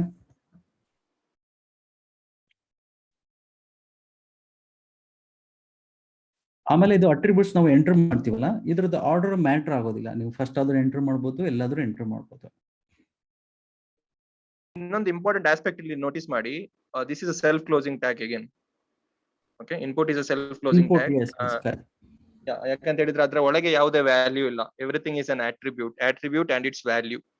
ಸೊ ಅದೆಲ್ಲ ನೋಡ್ಬೇಕು, ಅದೆಲ್ಲ ಚೆಕ್ ಮಾಡ್ತಾ ಹೋಗಿ ಅಂತ. When he is writing, we need not mention it in every point, but you can understand. Okay, ಇದು ಕ್ಲೋಸಿಂಗ್ ಟ್ಯಾಗ್ ಎಲ್ಲಿದೆ ಅಂತ ನೋಡ್ಕೊಂಡ್ಬಿಟ್ರೆ ಅರ್ಥ ಆಗುತ್ತೆ. ನೀವು ರಿಯಾಕ್ಟ್ ಅಲ್ಲಿ ಬರಿಬೇಕಾದ್ರೆ ನೀವು ಮ್ಯಾಂಡೇಟರಿ ಇದನ್ನ ಕ್ಲೋಸ್ ಈ ತರಾನೇ ಮಾಡ್ಬೇಕು. ನೀವು HTML ಅಲ್ಲಿ ಇದು ಕ್ಲೋಸಿಂಗ್ ಟ್ಯಾಗ್ ಹಾಕ್ಲಿಲ್ಲ ಅಂದ್ರೆ ನಡೆಯುತ್ತೆ. ಅಲ್ಲಿ BR ಟ್ಯಾಗ್ ವಿತೌಟ್ ಸ್ಲಾಶ್ ಕೂಡ ಯೂಸ್ ಮಾಡಬಹುದಲ್ಲ? ಮಾಡ್ಬೋದು.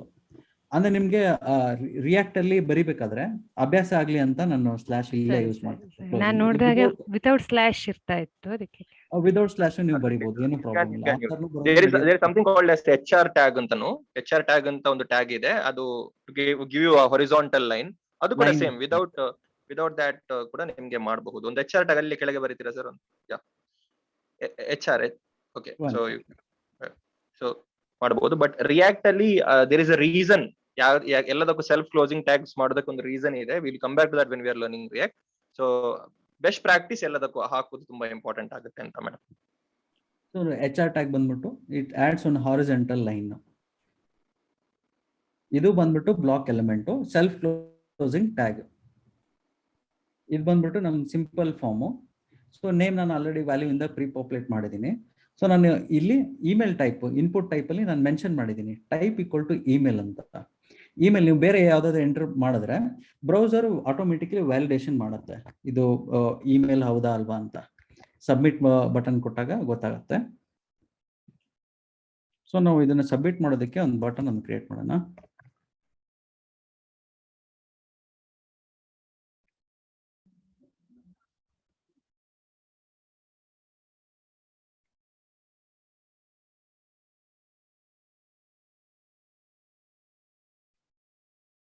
ನಾವು ಇದು ಸಬ್ಮಿಟ್ ಮಾಡೋದಕ್ಕೆ ಕರೆಂಟ್ಲಿ ನಾವು ಫಾರ್ಮ್ ಆಕ್ಷನ್ URL ಎಲ್ಲೂ ಕೊಡದೇ ಇರೋ ಕಾರಣ ಸೇಮ್ ಪೇಜ್ಗೆ ವ್ಯಾಲ್ಯೂಸ್ ಎಲ್ಲ ಸಬ್ಮಿಟ್ ಆಗುತ್ತೆ. ಆಮೇಲೆ ನೀವು ಇನ್ಪುಟ್ ಟ್ಯಾಗ್ಸ್ ಅಲ್ಲಿ ನನಗೆ ಇದು ನೇಮು ಮ್ಯಾಂಡೇಟರಿ ಆಗಿ ಬೇಕು ಅನ್ನೋದಿದ್ರೆ, ನಾ ಈ ಫಾರ್ಮ್ನ ಅವರು ಎಂಟರ್ ಮಾಡಲೇಬೇಕು ಅನ್ನೋದಿದ್ರೆ ಇನ್ನೊಂದು ರಿಕ್ವೈರ್ಡ್ ಅಂತ ಅಟ್ರಿಬ್ಯೂಟ್ ಬರುತ್ತೆ. ರಿಕ್ವೈರ್ಡ್ ಅಂತ ಇಷ್ಟು ಮೆನ್ಷನ್ ಮಾಡೋದೇ ಸಾಕು. ಇಲ್ಲಾಂದ್ರೆ ನೀವು ಇದು ರಿಕ್ವೈರ್ಡ್ ಈಕ್ವಲ್ ಟು ಇದರಲ್ಲಿ ರಿಕ್ವೈರ್ಡ್ ಅಂತಾನು ಬರೀಬಹುದು. So will leave it in simple syntax. Basically for form validation ಗೆ ವ್ಯಾಲಿಡೇಷನ್ ಇದಕ್ಕೆ ಇದನ್ನು ಯೂಸ್ ಮಾಡ್ತಾರೆ. ಸೊ ನಾನು ಇವಾಗ ಏನು ಡೇಟಾ ಎಂಟರ್ ಮಾಡಿಲ್ಲ, ನಾನು ಫಾರ್ಮ್ ಅಲ್ಲಿ ರಿಕ್ವೈರ್ಡ್ ಅಂತ ಮೆನ್ಷನ್ ಮಾಡಿದ್ದೀನಿ. ಅಂದ್ರೆ ಈ ವ್ಯಾಲ್ಯೂನ ಯೂಸರ್ ಫಿಲ್ ಮಾಡದೆ ಸಬ್ಮಿಟ್ ಮಾಡೋ ಹಾಗಿಲ್ಲ, ಅದನ್ನ ಫಿಲ್ ಮಾಡ್ಬಿಟ್ಟೆ ಸಬ್ಮಿಟ್ ಮಾಡಬೇಕು. ನಾನು ಇವಾಗ ಕ್ಲಿಕ್ ಮಾಡಿದ್ರೆ ವ್ಯಾಲಿಡೇಷನ್ ಎರರ್ ಬರುತ್ತೆ. Please fill this field. ನಾನು ಇವಾಗ ಒಂದೇನೋ ಗಾರ್ಬೇಜ್ ವ್ಯಾಲ್ಯೂ ಫಿಲ್ ಮಾಡ್ತೀನಿ. ಸೊ ನಾವು ಇವಾಗ ವ್ಯಾಲಿಡೇಷನ್ ಬರ್ತಿದೆ. ನೀವು ಎಂಟರ್ ಮಾಡಿರೋ ವ್ಯಾಲ್ಯೂ ವ್ಯಾಲಿಡ್ ಇಮೇಲ್ ಅಲ್ಲ ಅಂತ. ಯಾಕಂದ್ರೆ ಟೈಪ್ ಈಕ್ವಲ್ ಟು ಇಮೇಲ್ ಅಂತ ಮೆನ್ಷನ್ ಮಾಡಿದ್ದೀವಿ. ಅವರು ಇಮೇಲ್ ಎಂಟರ್ ಮಾಡೋವರೆಗೂ ವ್ಯಾಲಿಡೇಷನ್ ಫಾರ್ಮ್ ಸಬ್ಮಿಟ್ ಆಗೋದಿಲ್ಲ. ಸೊ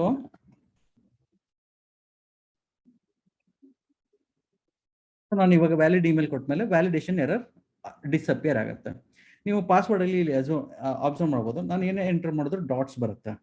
ಯಾಕಂದ್ರೆ ಪಾಸ್ವರ್ಡು ಪ್ರೈವಸಿ ಸೆನ್ಸಿಟಿವ್. ಪಾಸ್ವರ್ಡ್ ಅಂತ ಟೈಪ್ ಮಾಡಿದ್ರೆ ನಿಮ್ಗೆ ಎಲ್ಲ ಬರೀ ಡಾಟ್ಸ್ ಬರುತ್ತೆ. ಇದು input type equal to password. ಇದನ್ನ ನೀವು ಟೆಕ್ಸ್ಟಿಗೆ ಚೇಂಜ್ ಮಾಡಿದ್ರೆ you can see what I wrote.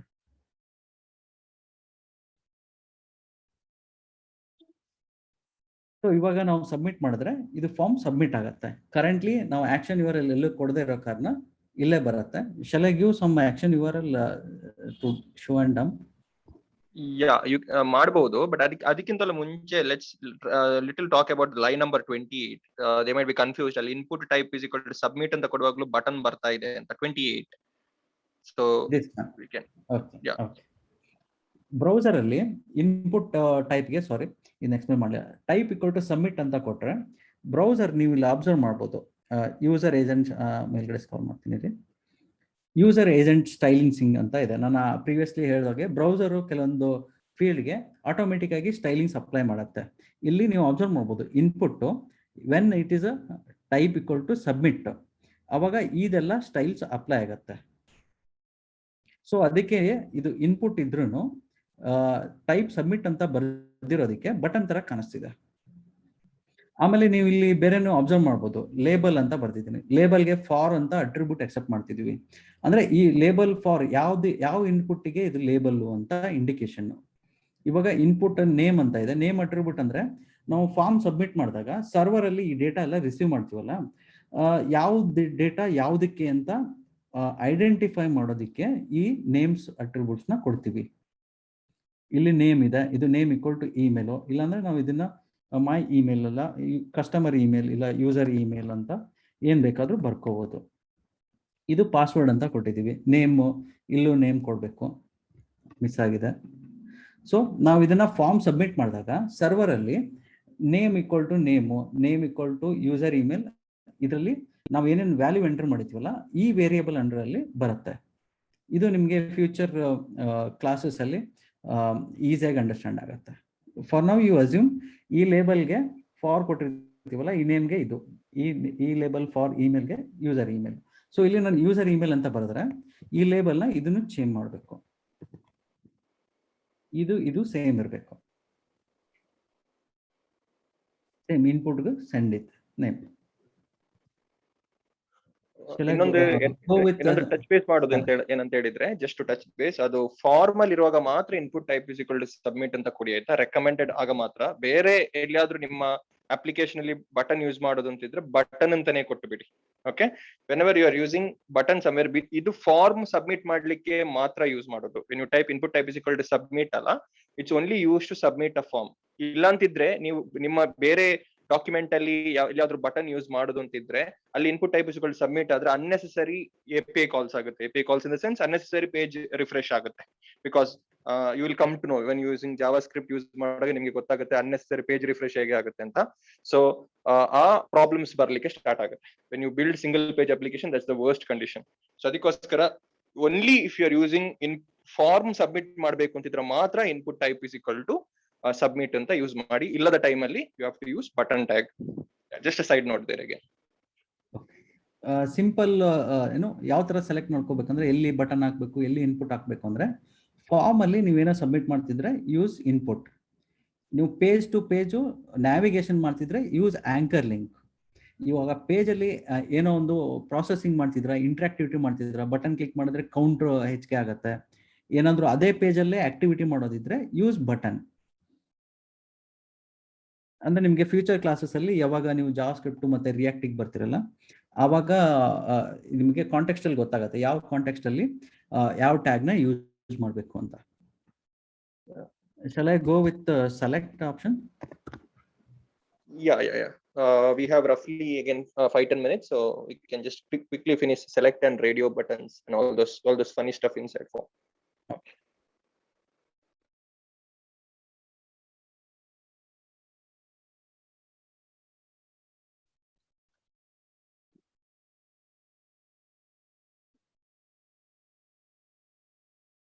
Just give me a second.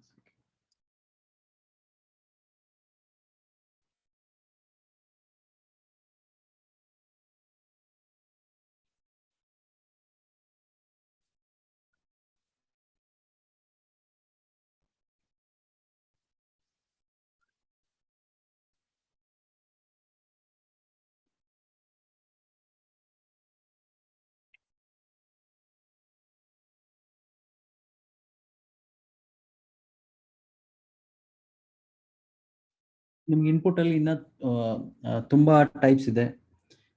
So ಇಲ್ಲಿ ಬಂದು ಇದು ಸೆಲೆಕ್ಷನ್ ಬಟನ್. ನಿಮ್ಗೆ ಫಾರ್ಮ್ ಅಲ್ಲಿ ನೀವು ಆಲ್ರೆಡಿ ಇಂಟರ್ನೆಟ್ ಅಲ್ಲಿ ಫಾರ್ಮ್ ಯೂಸ್ ಮಾಡ್ಬೇಕಾದ್ರೆ ಸೆಲೆಕ್ಟ್ ಯೂಸ್ ಮಾಡಿರ್ತೀರಾ. ಆಪ್ಷನ್ಸ್ ಈ ತರ ಕೊಡ್ಬೇಕು. ಇದಕ್ಕೆ ಸೆಲೆಕ್ಟ್ ಅಲ್ಲಿ ಆಪ್ಷನ್ ಪಾಸ್ ಮಾಡ್ತೀರಾ. ಅದು ಸೆಲೆಕ್ಟ್ ಮಾಡಿದಾಗ ಯಾವ ವ್ಯಾಲ್ಯೂ ಹೋಗುತ್ತೆ ಅನ್ನೋದು. ಆಮೇಲೆ ಇನ್ಪುಟ್ ಅಲ್ಲಿ ಚೆಕ್ ಬಾಕ್ಸ್ ಬರುತ್ತೆ. ಚೆಕ್ ಬಾಕ್ಸ್ ಅಂದ್ರೆ ನೀವು ಚೆಕ್ ಮಾಡಿ ವ್ಯಾಲ್ಯೂ ಸೆಂಡ್ ಮಾಡೋದಕ್ಕೆ. ರೇಡಿಯೋ ಬಟನ್ ಅಲ್ಲಿ ಗ್ರೂಪ್ ಬರುತ್ತೆ. ಆಕ್ಚುಲಿ ನಾನು ಒಂದೇ ಎಲಿಮೆಂಟ್ ಹಾಕಿರೋದು. ಸೇಮ್ ಇದ್ರಲ್ಲಿ ಹಾಕಿದ್ರೆ ನೇಮ್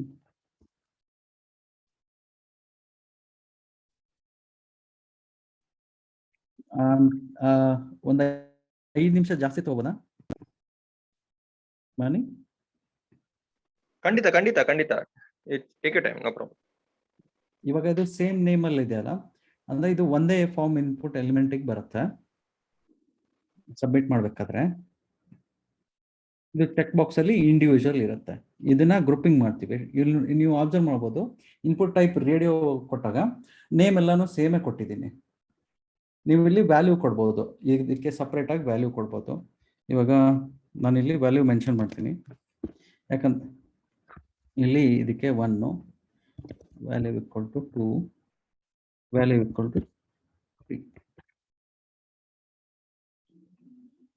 ಸೊ ನಾನು ಇವಾಗ ಫಸ್ಟ್ ಒನ್ ಸೆಲೆಕ್ಟ್ ಮಾಡಿ ಸಬ್ಮಿಟ್ ಮಾಡಿದ್ರೆ, ಫಾರ್ಮ್ ಸಬ್ಮಿಟ್ ಮಾಡಿದ್ರೆ ರೇಡಿಯೋ ಟೈಪ್ ಇದು ಹಲೋ ನೇಮ್ ಇದೆಲ್ಲ, ನೇಮ್ ವ್ಯಾಲ್ಯೂ ಈಕ್ವಲ್ ಟು 1 ಇರುತ್ತೆ. ನಾನು ಸೆಕೆಂಡ್ ಒನ್ ಸೆಲೆಕ್ಟ್ ಮಾಡಿ ಸಬ್ಮಿಟ್ ಮಾಡಿದ್ರೆ ಈ ನೇಮ್ ಹಲೋಗೆ ವ್ಯಾಲ್ಯೂ 2 ಇರುತ್ತೆ.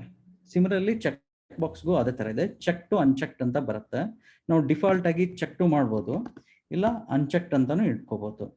ಇಲ್ಲೂ ನಿಮ್ಗೆ ನೇಮು ಮತ್ತೆ ವ್ಯಾಲ್ಯೂ ಪಾಸ್ ಮಾಡ್ಬೋದು. ನೇಮ್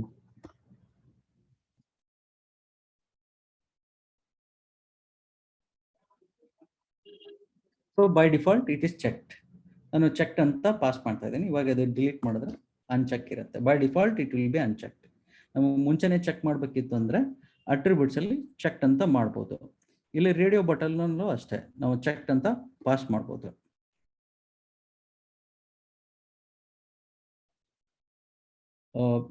ಬೇರೆ ಇನ್ನೊಂದಿಷ್ಟು ಎಲಿಮೆಂಟ್ಸ್ ಇದೆ, ಅದನ್ನು ಕವರ್ ಮಾಡ್ಬಿಡ್ಲಾ? ಇಲ್ಲ, I think we can do it tomorrow. Table ಮತ್ತೆ ಇನ್ನಿತರ ಚಿಕ್ಕ ಚಿಕ್ಕ ಪುಟ್ಟ ಎಲಿಮೆಂಟ್ಸ್ ಬಾಕಿ ಇದೆ. So I think we can continue from tomorrow ಅಂತ ಅನಿಸ್ತಾ ಇದೆ. Okay, so let's move on to Q&A. ಆಯ್ತಾ, we'll wrap at 9:10. So will come to small kind of assignments ಇರುತ್ತೆ ನಿಮ್ಗೆ, ಅದು ಹೇಳ್ತೀವಿ. But before that any question and answer, because ಒಂದು ಒಳ್ಳೆ ಫೀಡ್ಬ್ಯಾಕ್ ಬಂದಿದೆ ನಮ್ಗೆ. We can have Q&A section at the end ಅಂತ. So let's do that right now. So any questions regarding anything, if you want to ask, it's a perfect time to ask, and then probably we can wrap. Okay, you can use your mic and speak, or else text alli hakidru naditade, problem illa.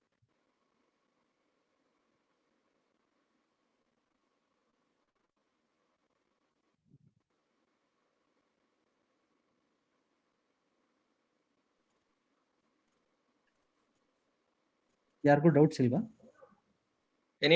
Any questions should be fine.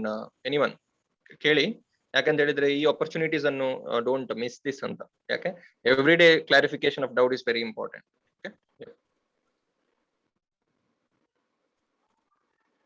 ನನ್ನ ಹತ್ರ ಒಂದು question ಇದೆ. Select tag ಅಲ್ಲಿ options ಇದೆಯಲ್ಲ, so usually ಅದನ್ನ ನಾವು number of days use ಮಾಡ್ತೀವಿ, month ಅಲ್ಲಿ 1 to 31. ಸೊ ಕಂಟಿನ್ಯೂಸ್ ಆಗಿ ನಂಬರ್ ಬರ್ತಾ ಹೋಗ್ಬೇಕು, ಏನಾದ್ರು ಆಟೋಮೇಟೆಡ್ ಏನಾದ್ರು ಆಪ್ಷನ್ ಇದೆ ಬೇರೆ? ಇಲ್ಲ, ಆಟೋಮೇಟೆಡ್ ಇಲ್ಲ, ನಾವೇ ಟೆಕ್ಸ್ಟ್ ಅಲ್ಲಿ ಬರೀಬೇಕು. ಇದನ್ನ ನಾನು ನಂಬರ್ 1 ಅಂತ ಕೊಡೋ ಬದಲು ನಾನು ಏನ್ ಬೇಕಾದ್ರೂ ಆಪ್ಷನ್ 1 ಅಂತಾನು ಕೊಡ್ಬೋದು, ಆಪ್ಷನ್ 1, ಆಪ್ಷನ್ 2, ನಾವು ಇಲ್ಲಿ ಏನ್ ಬೇಕಾದ್ರೂ ಕೊಡ್ಬೋದು. ಇದು ಆಟೋಮೇಟೆಡ್ ನಂಬರ್ ಜನರೇಟ್ ಆಗೋದಿಲ್ಲ, ನಾವು ಮ್ಯಾನ್ಯುವಲಿ ಟೆಕ್ಸ್ಟ್ ಮತ್ತೆ ಇದು ವ್ಯಾಲ್ಯೂ ಅಲ್ಲಿ ಜನರೇಟ್ ಮಾಡಬೇಕು. ನಾನು ಪ್ರಿವ್ಯೂ ಅಲ್ಲಿ ತೋರಿಸ್ಬಿಡ್ತೀನಿ. ಸೊ ಇವಾಗ ಆಪ್ಷನ್ 1, ಆಪ್ಷನ್ 2 ನಿಮ್ಗೆ ಸೆಲೆಕ್ಟ್ ಮಾಡೋದಕ್ಕೆ ಆಪ್ಷನ್ ಬರುತ್ತೆ. ನೀವು ಡೈನಾಮಿಕಲಿ ಜನರೇಟ್ ಆಗೋದು ಅಂತ ಕೇಳಿದ್ರೆ ದೇರ್ ಆರ್ ಆಪ್ಷನ್ಸ್. ನಿಮ್ಗೆ ಲೂಪ್ ಮಾಡಿ you can print the option there. Select statement ಒಳಗೆ ಲೂಪ್ ಮಾಡಬಹುದು. That is one way. ನೀವು ಪ್ರೋಗ್ರಾಮ್ಯಾಟಿಕಲಿ ಕೇಳುದು ಅಂತ ಇದ್ರೆ if you meant that way dynamically generate ಮಾಡ್ಲಿಕ್ಕೆ ಆಗುತ್ತೆ. But what he meant was ಎಲ್ಲಿಂದ ಆಟೋಮ್ಯಾಟಿಕಲಿ ವ್ಯಾಲ್ಯೂ ತರ್ಲಿಕ್ಕೆ ಆಗಲ್ಲ. Either you should do some operations there ಅಂತಷ್ಟೇ. ನೀವು ಯಾವಾಗ ಜಾವಾ ಸ್ಕ್ರಿಪ್ಟ್ ಡೈನಾಮಿಸಿಟಿ ಅಂದ್ರೆ ಜಾವಾ ಸ್ಕ್ರಿಪ್ಟ್ ಇಂದ ಇಂಟ್ರಾಕ್ಟಿವಿಟಿ ಎಲ್ಲ ಆಡ್ ಮಾಡ್ತಿರಲ್ಲ, ಆ ಟೈಮಲ್ಲಿ ನಾವು ಡೈನಾಮಿಕ್ ಆಗಿ ಯಾವುದೇ ಎಲಿಮೆಂಟ್ ಅನ್ನು ಬೇಕಿದ್ರು ಪಾಪ್ಯುಲೇಟ್ ಮಾಡ್ಬೋದು. ಸಂದೀಪ್ ಹೇಳಿದಾಗೆ practice makes perfect. So need to practice ಅಂತ ಖಂಡಿತವಾಗಿ ಪ್ರಾಕ್ಟೀಸ್ ಮಾಡಿ. ರೆಕಾರ್ಡೆಡ್ ಸೆಷನ್ಸ್ ನೋಡ್ಕೊಳ್ಳಿ. ನನ್ನ ಕಡೆಯಿಂದ ಇನ್ನೊಂದು ರಿಕ್ವೆಸ್ಟ್ ಇದೆ. HTML ಅಲ್ಲಿ ಇನ್ನೂ ತುಂಬಾ ಎಲಿಮೆಂಟ್ಸ್ ಇದೆ, ಅದರಲ್ಲಿ ತುಂಬಾ ಅಟ್ರಿಬ್ಯೂಟ್ಸು ಬರುತ್ತೆ. ಈ ಶಾರ್ಟ್ ಸೆಷನ್ ಅಲ್ಲಿ ಈಚ್ ಎಲ್ಲಾನು ಇಂಡಿವಿಜುವಲಿ ಕವರ್ ಮಾಡೋಕ್ಕಾಗಲ್ಲ. ನಾವು ಇವಾಗ ಡೈಲಿ ಕವರ್ ಮಾಡಿದ್ಮೇಲೆ ನೀವು ವಾಲಂಟರಿಲಿ ಬೇರೆ ಟ್ಯಾಗ್ಸ್ನ ಎಕ್ಸ್ಪ್ಲೋರ್ ಮಾಡಿ, ಆಮೇಲೆ ಅದಕ್ಕೆ ಟ್ಯಾಬ್ ಇದು ಅಟ್ರಿಬ್ಯೂಟ್ಸ್ ಯಾವ್ದಾವ್ದು ಇದೆ, ಆಪ್ಷನ್ಸ್ ಯಾವ ಥರ ಕೊಡ್ಬೋದು, ಆ ಥರದನ್ನೆಲ್ಲ ಡೈಲಿ ಎಕ್ಸ್ಪ್ಲೋರ್ ಮಾಡಿ. This is one recommendation from my side.